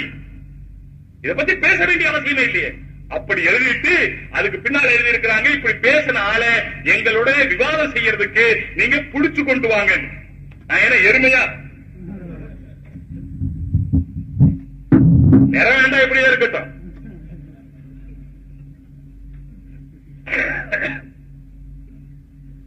சகோதரர்களை, என்னிடத்தில் கேட்க வேண்டியதுதானே? நான் தானே பேசினேன். இந்த ஊரில் இருக்கிற எல்லா பள்ளிவாசலுக்கும் வந்துச்சு. நான் ரமலான்ல இங்க வந்திருந்தேன். ஒரு பள்ளிவாசல் அந்த நோட்டீஸ் என்கிட்ட காமிச்சாங்க. அந்த நிர்வாக சம்பந்தப்பட்டவரை காமிச்சார். காமிச்ச உடனே நான் நினைச்சேன், இவர் விவாதத்துக்கு நம்மளை கூட்டிட்டு போறாரு, குடிச்சிட்டு போறாரு. அவர் சொன்னார், இப்படி நோட்டீஸ் வந்திருக்குது, நீங்க பாக்குறதுக்காக உங்ககிட்ட கொடுத்த, நீங்க வச்சுங்கன்னு சொல்லிட்டு போயிட்டார். இதுக்கு பிறகு திண்டுக்கல் உள்ள சில பள்ளிக்கு வந்ததாக கேள்வி எந்த அளவுக்கு தெரியாது.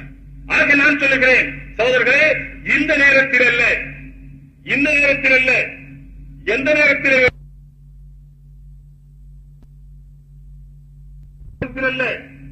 எந்த நேரத்தில் வேண்டுமானாலும் மணி 10 நெருங்குது. நீ அடுத்து 10 வரும். எனக்கு ஒரு யாவும் வந்துச்சு. எப்போ சொல்லுவேன் பாடத்துல, நான் ஒருத்தர் மணி கேட்டாரா, மணி எத்தனை? அவர் சொன்னாரா 10. இவர் சொன்னாரா ஒரு தடவை சொன்னா போதும்.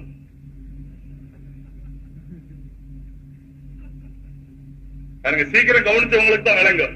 சில பேருக்கு ரொம்ப நேரம் நாளைக்கு விளங்கினாலும் விளங்கும்.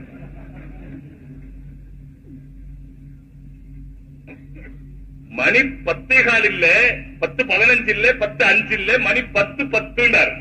அவர் பதில் என்ன சொன்னாருங்க? ஒரு தடவை சொன்னா போது எனக்கு காது நல்லா கேட்குது. மணி 10:10 நெருங்கிட்டு இருக்குது, முடிக்க வேண்டிய தருணம்.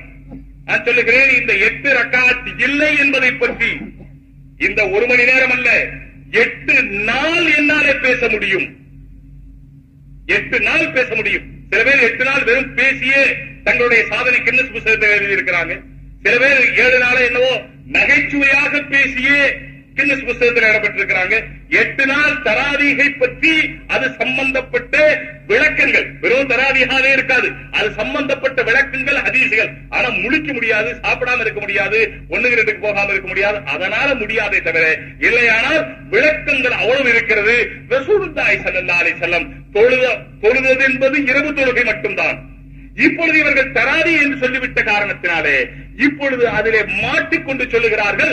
தராவி என்ற வார்த்தையை என்னுடைய சுங்கம்பள்ளியினுடைய பேச்சுக்கு பிறகு அவர்கள் எழுதியிருக்கிற அத்தனை கடிதத்திலும் தராவி என்ற வார்த்தையை விட்டுவிட்டு இரவு தொழுகை என்ற வார்த்தை எழுதியிருக்கிறார்கள். எங்கே போனது தராவி? நான் சொன்னேன், மாலை கண்டால் வாழை இல்லை, மாலை கண்டால் வாழை இல்லை. மாலை கீழே கிடக்கிற மாதிரி பார்த்தா பிறகு என்ன இல்லைங்க, வாழை இலை இல்லை. வாழை இலையா பார்த்தா மாலை இல்லை. கயிற்றை கண்டால் பாம்பு இல்லை, பாம்பை கண்டால் கயிறு இல்லை. தஹஜ்ஜுத் இருந்தால் தராவி இல்லை, தராவி இருந்தால் தஹஜ்ஜுத். இரவு தொழுகை, இரவு தொழுகை, இரவு தொழுகை. நாம் இரவு தொழுகையை பற்றி பேசவே இல்லை. நாம் பேசுவதெல்லாம் தராவீகை பற்றி பேசுகிறோம். ஹஜ்ரத் உமர் ரலியல்லாஹு தஆலா அன்ஹு அவர்கள் ரசூலுல்லாஹி ஸல்லல்லாஹு அலைஹி வஸல்லம் அவர்களுடைய நோக்கத்தை, அவர்களுடைய விருப்பத்தை புரிந்து செயல்படுத்தி இன்றளவும் அல் ஹதீஸ் ஸஹீஹ், அல் ஹதீஸ் ஸஹீஹ் நபவி ஃபீ ஸலாத்தி தராவீஹ் அல்லாமா ஷேக் முகமது அலி சாபூனி இப்பொழுது சவுதியினுடைய அரச ஆட்சி, சவுதி கவர்மெண்டினுடைய அதிகாரப்பூர்வமான நூலிலே தராவி 20 ரக்காத் என்று சமீப காலத்தில் வெளியிடப்பட்டிருக்கிறது. காலாகாலமாக யாருமே மறுக்கவில்லை. அல்லாமா இப்னு தைமியா எழுதும் பொழுது அதற்கு அதற்கு உமர் ரலியல்லாஹு தஆலா அன்ஹு செய்ததை ஃபலம் அகாமஹு பைனல் முஹாஜிரீன வல் அன்சார் ஃபலம் யுன்கிருஹு அஹதுன். அல்லாமா இப்னு தைமியா தன்னுடைய ஃபத்வாவில் எழுதியிருக்கிறார்கள், அகாமஹு ஹஜ்ரத் உமர் ரலியல்லாஹு தஆலா அன்ஹு 20 ரக்காத் தொழுகச் சொன்னார்களே, பைனல் முஹாஜிரீன வல் அன்சார், பைனல் முஹாஜிரீன வல் அன்சார், முஹாஜிர்களும் இருந்தார்கள், அன்சார்களும் இருந்தார்கள். அவர்களுக்கு மத்தியிலே தான் 20 ரக்காத்தை அவர்கள் தொழுகச் சொன்னார்கள். பலம் யுன்கிருஹு அஹதுன், யாருமே அதை மறுக்கவில்லை. எனவே அதுதான் சுன்னத் என்று இப்னு தைமியா எழுதியிருக்கிறார்கள். எல்லாவற்றை விட மேலாக நான் கடைசி கட்டத்துக்கு வருகிறேன். எல்லாவற்றுக்கும் மேலாக சிஹாசித்தாவிலே 6 சரியான கிரந்தங்களில் சொல்கிறோமே, அதிலே திருமதி இருக்கிறதே, அது ஒரு அபூர்வமான நூல். ஏனென்றால் ஹதீஸ்களை சொன்னதற்கு பிறகு இமாம் திருமதி அவர்கள் அந்த ஹதீஸை பற்றி தங்களுடைய கருத்தையும் சொல்லுகிறார்கள். மற்ற இமாம்கள் ஹதீஸை சொல்லுவார்களே தவிர தங்களுடைய கருத்தை சொல்லுவதில்லை. ஆனால் இமாம் திருமதி அவர்கள் தங்களுடைய கருத்தையும் அந்த ஹதீஸ்களுக்கு பின்னாலே சொல்லுகிறார்கள். இமாம் திருமதி ஒரே ஒரு ரிவாயத்தை தான் தங்களுடைய கிதாபிலே ரமலான் சம்பந்தமாக, இந்த தராவி சம்பந்தமாக கொண்டு வந்திருக்கிறார்கள். அதற்கு பின்னால் அவர்கள் எழுதியிருக்கிறார்கள், அக்ஸரு அஹ்லில் இல்மி அலாமா ருவிய அன் அலியின் வ உமர வகைரிஹிமா. அது இமாம் திருமதி சொல்லுகிறார்கள், ஹஜ்ரத் அலி, ஹஜ்ரத் உமர் இன்னும் மற்றவர்கள் என்று ரிவாயத்து செய்யப்பட்டிருக்கிறபடி அதிகமான இல்முடையவர்களில் அதிகமானோர் தராவி 20 ரக்காத் என்று முடிவு செய்திருக்கிறார்கள். யார் சொல்லுகிறார்கள்?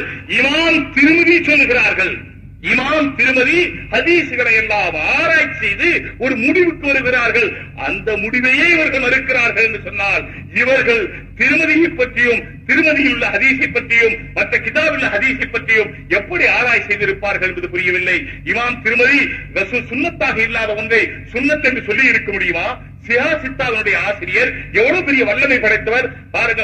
ஒன்று சொல்லுகிறார்கள், இடையிலே சொல்லுகிறேன், அப்படி ஒரு, அதாவது இமாம்களை பற்றியும் அந்த அபூ ஹனீஃபாவை பற்றியும் இமாம் ஷாஃபி ரஹ்மத்துல்லாஹி பற்றியும் இன்னும் மற்ற இமாம்களை பற்றி ஒரு இமேஜ் ஏற்படுத்தி வச்சிருக்கிறாங்க. அப்படி ஒரு பிரமை ஏற்படுத்தி வச்சிருக்கிறாங்க. அவங்க எல்லாம் பெரியவங்க, அவங்களை பத்தி குத்தமே சொல்லக்கூடாது, அவங்களை பத்தி பேசவே கூடாது அப்படின்னு ஒரு பொய் பொய் பொய் சாயல் ஏற்படுத்தி வைத்திருக்கிறார்கள். அப்படியெல்லாம் ஒண்ணும் கிடையாதுன்னு சொல்றாங்க.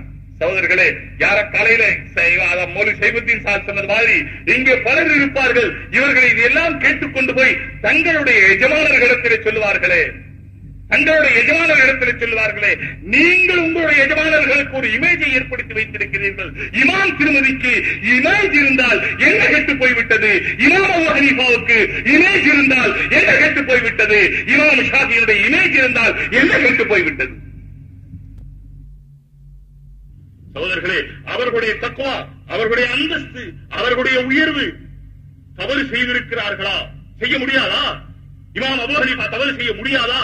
யார் சொன்னது தவறு செய்ய முடியாது என்று நிரூபிக்க முடியுமா?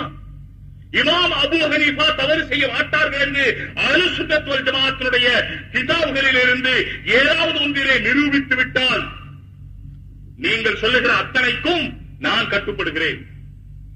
ஏன்னா இப்ப பணத்தை சொல்றது நல்லதா இல்ல, ஏற்கனவே சொல்லியாச்சு.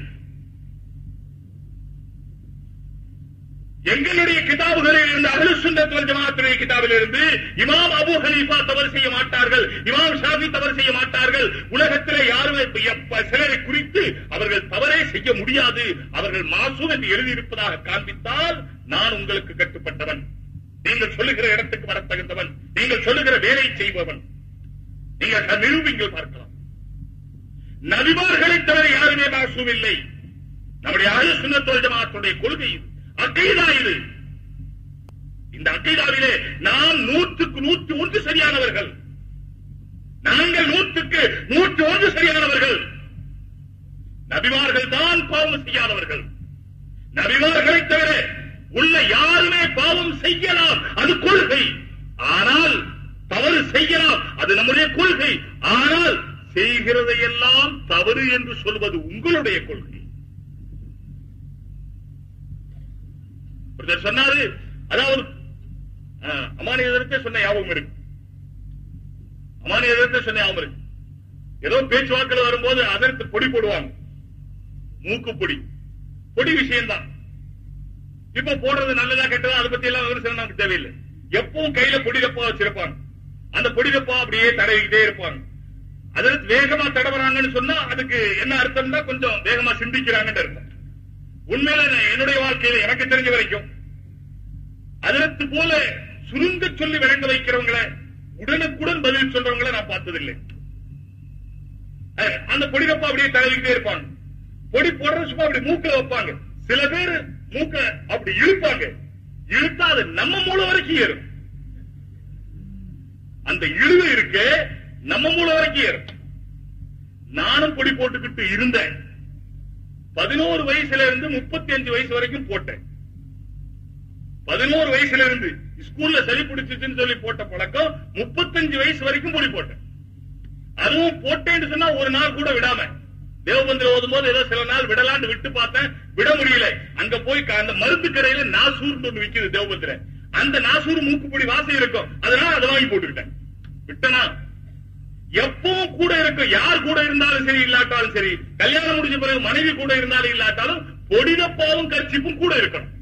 பொடிதப்பா தலையணக்கடியில இருந்தா தான் தூக்கம் வரும். பயான் செய்யறதா இருந்தா பொடி போட்டுக்கிட்டு பயான் செய்தா தான் பயானே வரும். பொடி போடாம பயான் செய்தா வராது. சாப்பிடறதுக்கு முந்தைய பொடி போடணும். இதுக்கு இடையில எங்கேயாவது உருதுல பேசுறவங்களுக்கு தர்ஜுமா செய்யறதா இருந்தா அவர் உருது பேசிக்கிட்டு பாருங்க, அப்ப மெதுவா டப்பாவை எடுத்து கூட்டம் எல்லாம் இருப்பாங்க, அப்படியே எடுத்து அப்படி பொடி எடுத்து அப்படி போட்டுக்க. அப்படி பழக்கம் இருந்துச்சு. நான் ஓதுற காலத்திலையும் போட்டுக்கிட்டு இருந்தேன்.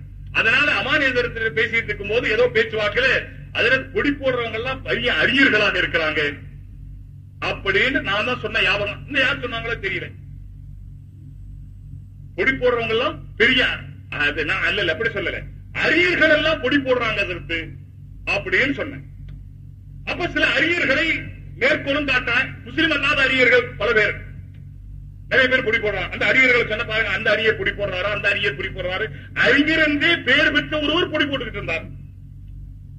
உங்களுக்கு தெரியும், அறிஞர் என்றே பேர் பெற்றவர். அறிஞர் சொன்னா அவர் பேர் தான் ஞாபகத்துக்கு வரும்.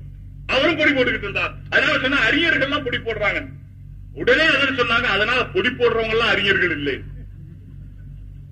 உடனே சொன்னாங்க.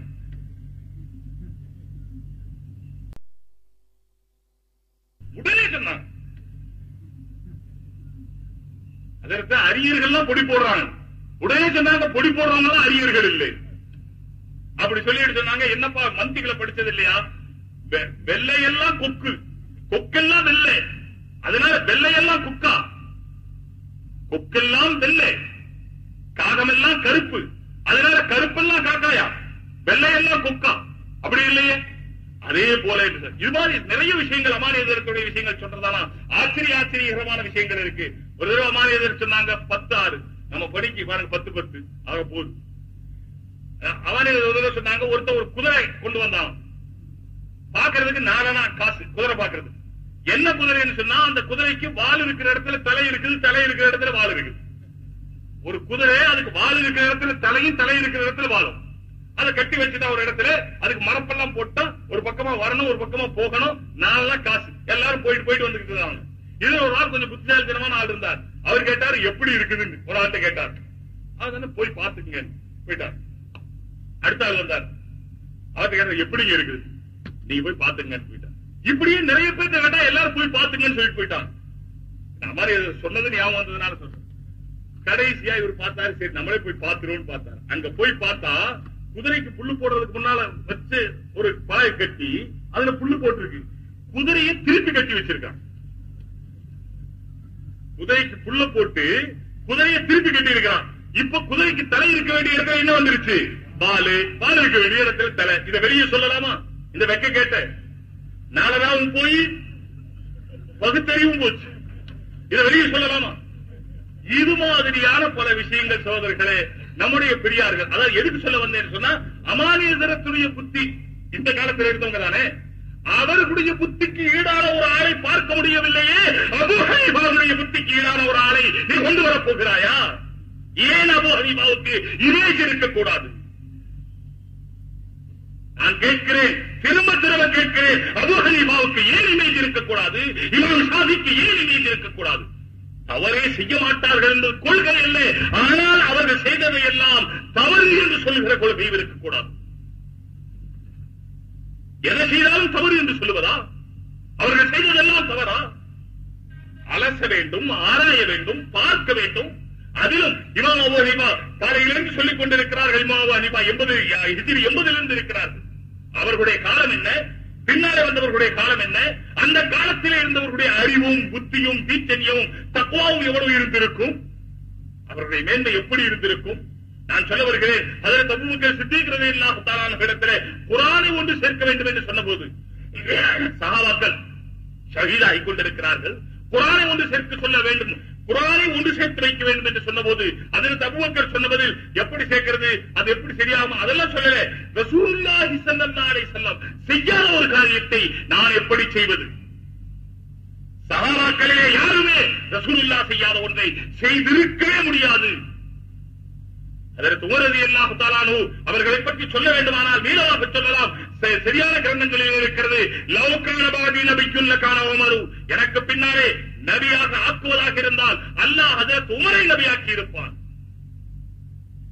உமருக்கு முகாபிலே உமரை எதிர்த்து நின்று அது சுன்னத்தா, அது உமராக செய்தார்களா, அது அவராக செய்தார்களா, அது இவர்களாக செய்தார்களா? இப்படி ஒரு கேள்வி கேட்பவர்கள் எப்படி இருக்கு, எப்படி அதாவது தங்களுடைய ஈமானை பாதுகாக்கப் போகிறார்கள் தெரியவில்லை. அதிலும் கேட்கிறார்கள், நீங்க அதை பெரிய பெரிய ஹராம்களை தடுங்கள், எங்களை பற்றி இப்படி ஒரு மாநாடு தேவையா? அவர்கள் கேட்கிறார்கள், இப்படி ஒரு மாநாடு தேவையா? இந்த ஷரியத் மாநாடு ஏன், எதற்காக ஒரு நோட்டீஸ்? இந்த ஷரியத் மாநாடு ஏன் எதற்காக? மதுவை தடுப்பதற்கா, விபச்சாரத்தை தடுப்பதற்கா, தர்காவை தடுப்பதற்கா, விதரத்தை தடுப்பதற்கா? சகோதரர்களே, அத்தனையும் தடுக்கத்தான் வேண்டும். அதற்கு முன்னாலே இந்த இஸ்லாத்தினுடைய அடிப்படையே அழிக்க வேண்டும் என்று ஒரு கொள்கை உருவாகிக் கொண்டிருக்கிறது. அதை தடுத்து நிறுத்தாமல் வேறு என்ன காரியம் முதலிலே செய்வது? எனவே முதலிலே தடுத்து நிறுத்த வேண்டிய காரியம் இதுதான்.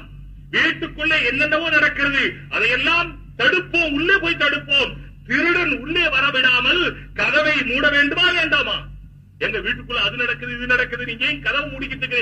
கதவு மூடன பிறகுதான் வீட்டுக்குள்ள அதை சரி செய்ய முடியும். அதே போல சகோதரர்களே, இஸ்லாமினுடைய அடிப்படை கொள்கை குர்ஆன், ஹதீஸ், இஜ்மா, கியாஸ். இதன் மூலமாக நிரூபிக்கப்பட்டது தராவீஹ் தொழுகை. இரவு தொழுகை பற்றி பேச்சில்லை. ஏமாற்றாதீர்கள், எங்களை ஏமாற்ற முயற்சிக்காதீர்கள், எங்களை குழப்ப முயற்சிக்காதீர்கள். இரவு தொழுகை வேறு, எப்படி இஷா தொழுகை வேறு, இரவு தொழுகை வேறோ அதே போல இரவு தொழுகை வேறு, தராவீஹ் வேறு. தராவீஹ் 20 ரக்காத்து ஹஜ்ரத் உமருடைய காலத்திலிருந்து அது நடைபெற்று வருகிறது. உலகம் முழுவதும் அதை ஏற்றுக்கொண்டிருக்கிறது. உலகம் முழுவதும் அது நடைமுறையில் இருந்து வருகிறது. இதை மறுக்கிற நீங்கள் தொழுபவர்களை தடுக்கிறீர்கள். தொழுபவர்களை தடுப்பவர்கள் தங்களுடைய ஈமானை எந்த காரணம் கொண்டு பாதுகாக்க முடியாது என்று உங்களை எச்சரிக்கிறேன். அதே நேரத்திலே நீங்கள் ஈமானுடையவர்களாக ஆக வேண்டும், சலாமத்துடையவர்களாக ஆக வேண்டும்.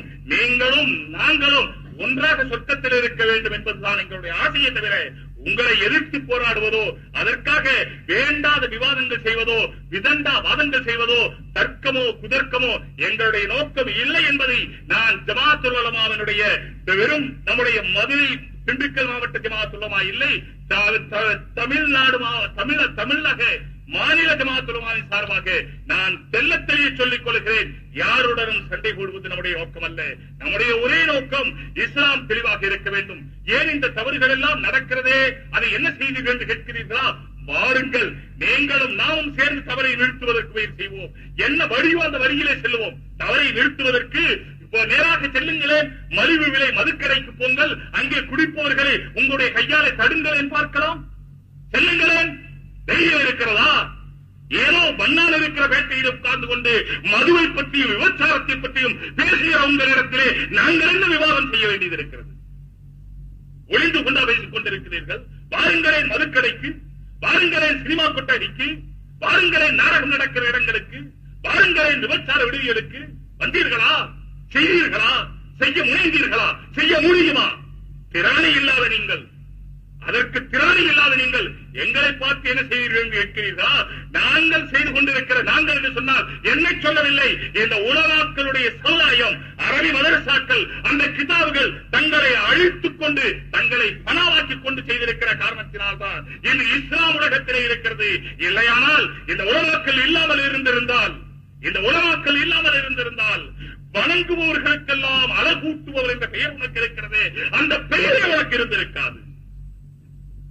தெளிவாக சொல்லுகிறேன், இந்த பெயரே உனக்கு இருந்திருக்காது. இந்த பெயருக்கு ஆள் கிடைத்திருக்காது. உனக்கு தேன் தொட்டு வைத்தவர்கள் ஈமான் இல்லாதவர்களாக இருந்திருப்பார்கள். இங்கே வந்து அரபி மதரசாவை குறை இருக்கிறது என்பதிலே நான் அதை ஒப்புக்கொள்கிறேன். யார் ஒப்புக்கொள்வார்களோ இல்லையோ, குறைகள் ஏராளம் இருக்கிறது இல்லை என்று சொல்லவில்லை, எல்லோரிடம் இருக்கிறது இல்லை என்று சொல்லவில்லை, அனாச்சாரங்கள் நடக்கிறது இல்லை என்று சொல்லவில்லை, வரதட்சணை கொடுமை இல்லை என்று சொல்லவில்லை, நிக்காகிலே கூடாத காரியங்கள் இல்லை என்று சொல்லவில்லை. இது போன்ற ஆயிரம் நடக்கிறது. தடுக்கத்தான் வேண்டும். அதற்காக மார்க்கத்தினுடைய அடிப்படையை உடைக்கத்தான் வேண்டுமா? நிச்சயமாக இல்லை சகோதரர்களே.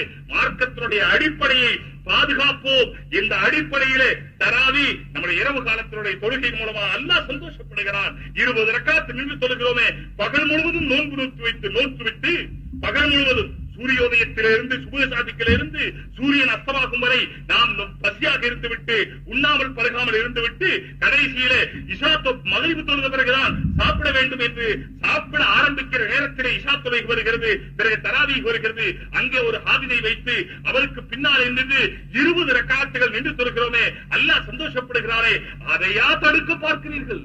அதையா நிறுத்த பார்க்கிறீர்கள்? உங்களுக்கு வேறு விவாதமே கிடைக்கவில்லையா? உங்களுக்கு வேறு பேச்சு கிடைக்கவில்லையா? தயவு செய்து உங்களிடத்தை கேட்டுக் கொள்கிறேன், வேண்டாம் இந்த விபரீதமான போக்கு. அல்லாஹ் உங்களையும் பாதுகாக்கட்டும், எங்களையும் பாதுகாக்கட்டும். உலகத்தில் உள்ள முஸ்லிம்களை மட்டுமல்ல, உலக மனித சமுதாயம் முழுவதையும் அல்லாஹ் பாதுகாக்கட்டும், சலாமத்து தரட்டும், நீதி நிலைநாட்டட்டும், நேர்மையை நிலைநாட்டட்டும். மனித சமுதாயம் உலகத்திலே நிம்மதியாக வாழ்வதற்குரிய எல்லா நாட்டிலும், எல்லா தேசத்திலும், எல்லா பிரதேசத்திலும், எல்லா காலத்திலும் மனித சமுதாயம் முழுவதும் நாம் சுயநலமைகள் அல்ல, தெளிவாக சொல்லுகிறேன், சுயநலமைகள் அல்ல. நாம் மௌத்தை எதிர்பார்த்துக் கொண்டிருப்பவர்கள், மௌத்துக்கு பிறகு அல்லாஹ் என்ன சொல்லுவானோ என்று பயந்து வாழ்கிறவர்கள். எனவே நாம் சுயநலவிகள் அல்ல. உலகம் முழுவதும் தெரிந்த ஒரு வாழ்க்கை, நல்ல ஒரு வாழ்க்கை, நீதியான வாழ்க்கை, நேர்மையான வாழ்க்கை வருவதற்காக பாடுபடுவோம். வாருங்கள் என்று உங்களையும் அழைக்கிறோம். நீங்களும் எங்களுடனே சேருங்கள், நாங்களும் உங்களுடைய சேர்கிறோம். நாம் தௌபா செய்து மீண்டு அல்லாஹ்வுடைய பொருத்தத்தை அடைவோமாக என்று கேட்டுக்கொண்டு, இன்று காலை சுபூஹ் தொழுகைக்கு பிறகு உலமாக்கள் அடங்கிய கூட்டம் நடைபெற்றது. அந்த கூட்டத்திலே இந்த மாநாட்டிலே எடுக்க வேண்டிய முடிவுகளை பற்றி அலசி ஆராய்ந்து நல்ல பல கருத்துக்கள் கொண்ட முடிவு அவர்களால் ஏகமனதாக அங்கீகரிக்கப்பட்டிருக்கிறது. அப்படிப்பட்ட 17 முடிவுகளை நான் இங்கே வாசிக்கிறேன்.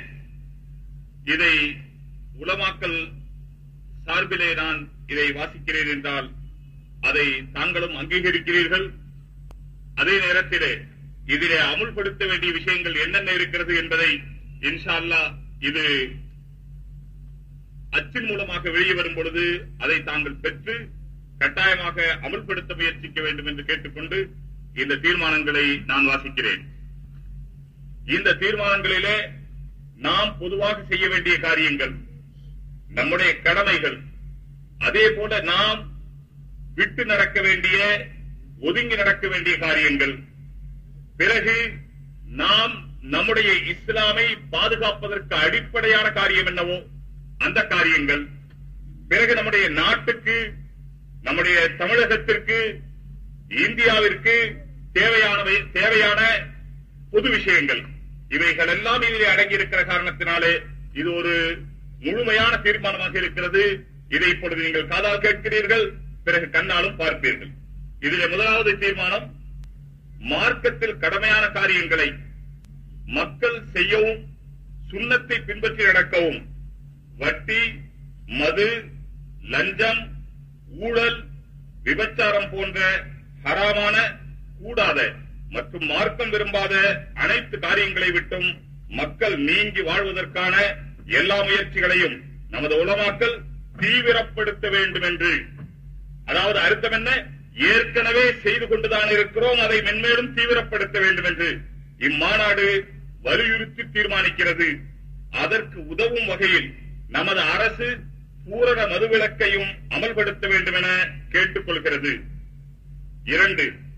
ஷரியத், தௌஹீத், சுன்னத் ஆகியவற்றுக்கு மாறான காரியங்கள், பிதாத்துகள், கபர்களில் செய்யப்படும் அனாச்சாரங்கள், பெண்கள் ஜியாரத்தில் உள்ள அத்துமீறல்கள், வரதட்சணை கொடுமைகள் மற்றும் நிக்காஹ் போன்ற வைபவங்களில் கையாளப்படும் மார்க்கத்திற்கு முரணான அனைத்து காரியங்கள், இவற்றை தடுத்து நிறுத்த நமது உலமாக்கள் மென்மேலும் தமது பேச்சு, எழுத்து, பிரச்சாரம் ஆகியவற்றின் மூலம் உறுதியான முயற்சிகள் எடுக்க வேண்டும் எனவும் செயல் ரீதியாக முன்மாதிரியாக திகழ வேண்டும் எனவும் இம்மாநாடு உறுதிப்பாட்டுடன் தீர்மானிக்கிறது.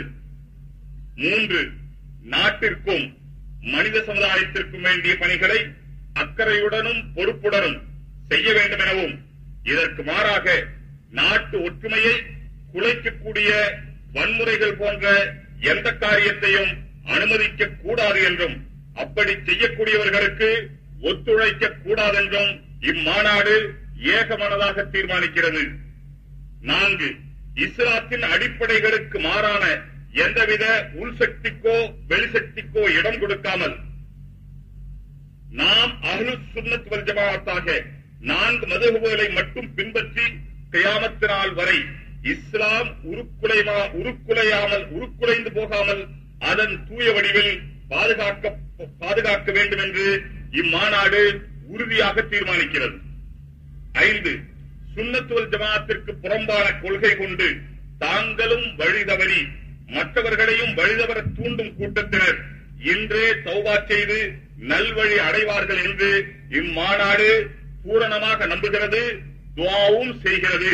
சொல்லுங்க, ஆமீன் சொல்லுங்க. 6. குர்ஆனும் ஹதீஸும் அதன் அடிப்படையில் அமைந்துள்ள இஜ்மாவும் கியாசும் இஸ்லாமை இறுதி நாள் வரை அணுவளவும் மாறாமல் பாதுகாத்து வரும் கேடயங்களாகும். இதை நிராகரிக்கும் எந்த அமைப்புடனும் நாம் ஒத்துழைக்கவோ அவர்களை நமது தீனுடைய எந்த காரியத்திலும் கலந்து கொள்ளவோ அனுமதிக்க கூடாது என்று இம்மாநாடு திட்டவட்டமாக தீர்மானிக்கிறது. 7.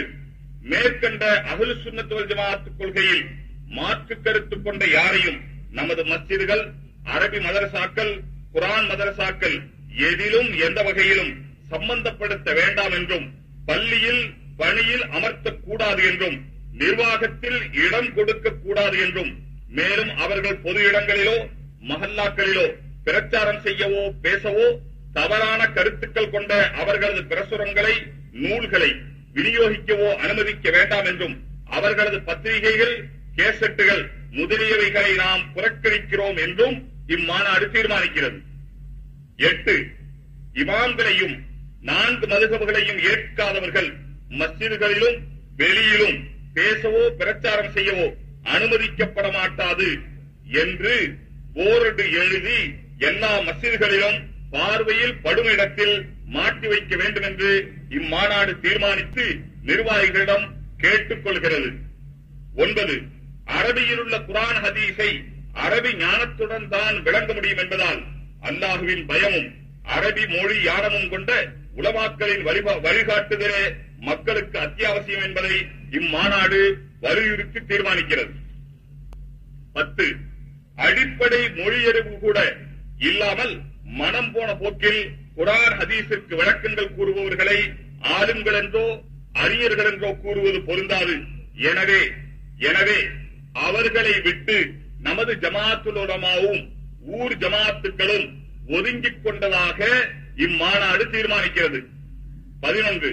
தஸவ்வுஃபும் சுலூக்கும் ஷரியத்தில் உள்ள வணக்க வழிபாட்டுக்கு உறுதுணையான ஒன்றாகும் என்பதையும், அதற்கென பையத் வழி கையாளப்படுவதும் திக்ர்களின் மூலம் உயர்வு அடைவதும் நமது மேன்மைக்குரிய நல்வழி நடந்த மகான்களால் சரிகாணப்பட்டதாகும் என்பதால் முஸ்லிம்கள் அதை பின்பற்றுவது சிறப்பிற்குரியதாகும் என்று தீர்மானிக்கிறது. 12. மதசார்பற்ற இந்திய நாட்டில் பொது சிவில் சட்டம் அமுல்படுத்துவது தவிர்க்கப்பட்டு ஏற்கனவே கொடுக்கப்பட்ட வாக்குறுதிகளையும் முன்வைத்து முஸ்லிம்கள் தங்களின் பர்சனல் லாவின்படி வாழ முழுமையாக அனுமதிக்கும் வகையில் உள்ள இந்திய சாசனத்தில் அதற்கு ஊறு விளைவிக்கும் எந்த சட்டமும் கொண்டுவரக்கூடாதென இம்மாநாடு மத்திய மாநில அரசிடம் வேண்டுகோள் விடுப்பதுடன், அதிகாரப்பூர்வமாகவோ இஷ்டப்பட்டோ ஷரியத்துக்கு முரணான காரியத்தை எடுத்து நடக்க வேண்டும் என அரசு முடிவு செய்தால் முஸ்லிம்கள் அனைவரும் எந்த வகையிலும் ஏற்றுக்கொள்ள மாட்டார்கள் என்பதை இச்சபை பகிரங்கமாக அறிவிக்கிறது. 13. வக்ஃபு வாரியம், ஹஜ் கமிட்டி மற்றும் இஸ்லாமியர் சம்பந்தப்பட்ட நிர்வாகங்களுக்கு அரசியல் சார்பற்ற இஸ்லாமிய பெரியார்களையும் உலமா பெருமக்களையும் நியமிக்க வேண்டும் என்றும், அதன் மூலம் நிறுவனங்கள் முறைப்படி சீராக நடைபெற உதவும் என்பதை மத்திய மாநில அரசையும் இம்மாநாடு கேட்டுக் கொள்வதுடன், மதுரை மாநகரில் ஹஜ் கமிட்டியின் ஒரு சப் கமிட்டி அமைத்து அது இயங்குவதற்குரிய வசதியும் செய்து தர வேண்டும்.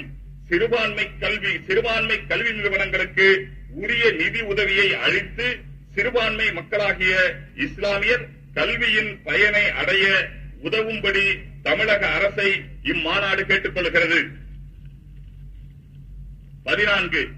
வரும் காலங்களில் நமது ஒற்றுமையை குலைக்கும் வகையில் எந்தவித காரியங்கள் வந்தாலும் நமது சுன்னத் வல் ஜமாஅத் பாரம்பரியத்தை கவனத்தில் கொண்டு நமது உலமாக்களின் சரியான வழிகாட்டுதலை மற்றும் பின்பற்றி நடப்பதெனவும், மாற்று கருத்துடையவர்களுக்கு நாமும் நமது சந்ததியினரும் எந்த வகையிலும் இடம் கொடுக்க மாட்டோம் என்று அவ்வப்பொழுது அவர்களை அடையாளம் கண்டு அவர்களது குழப்பத்தை அகற்றி இஸ்லாமிய இனிய கொள்கைகளை இறுதி நாள் வரை உறுதியாக நிற்க பாடுபடுவோம் என்று உறுதி எடுத்துக் கொள்வதென இம்மாநாடு திட்டவட்டமாக தீர்மானிக்கிறது. 15. தெளிவான ஆதாரங்கள் உள்ள மசாலாக்களை கூட பிரச்சனைக்குரியதாக காண்பித்து மக்களை குழப்பத்தில் ஆழ்த்த ஒரு சாரார் தீவிர முயற்சி எடுத்து வருவதை காண்கிறோம். இம்மாதிரி விஷயங்களில் தெள்ளத் தெரிந்த ஆதாரங்களை நமது உலமாக்கள் தத்தமது இடங்களில் தமது ஆதாரப்பூர்வமான பேச்சுக்கள், ஜுமா பயான்கள், பிரசுரங்கள், தெரு பயான்கள், டேப் செய்யப்பட்ட கேசட்டுகளின் மூலமாகவும் தேவையான இடங்களில் எல்லாம் இதுபோன்ற ஷரியத் மாநாடுகள் நடத்தியும் மக்களுக்கு தெளிவை ஏற்படுத்த வலுவான முயற்சியை துணிகரமாக மேற்கொள்ள வேண்டும் என உலமாக்களை இம்மாநாடு கேட்டுக் கொள்வதுடன், உலமாக்களும் நிர்வாகிகளும் ஆங்காங்கு நகர்ப்புறங்களில் மாதம் ஒரு முறையாவது மார்க்க விளக்கங்களை பெற்றுக் கொள்ளும் வகையில் ஓரிடத்தில் அமர்வுகள் ஏற்படுத்த வேண்டும் என இம்மாநாடு கேட்டுக் கொள்கிறது.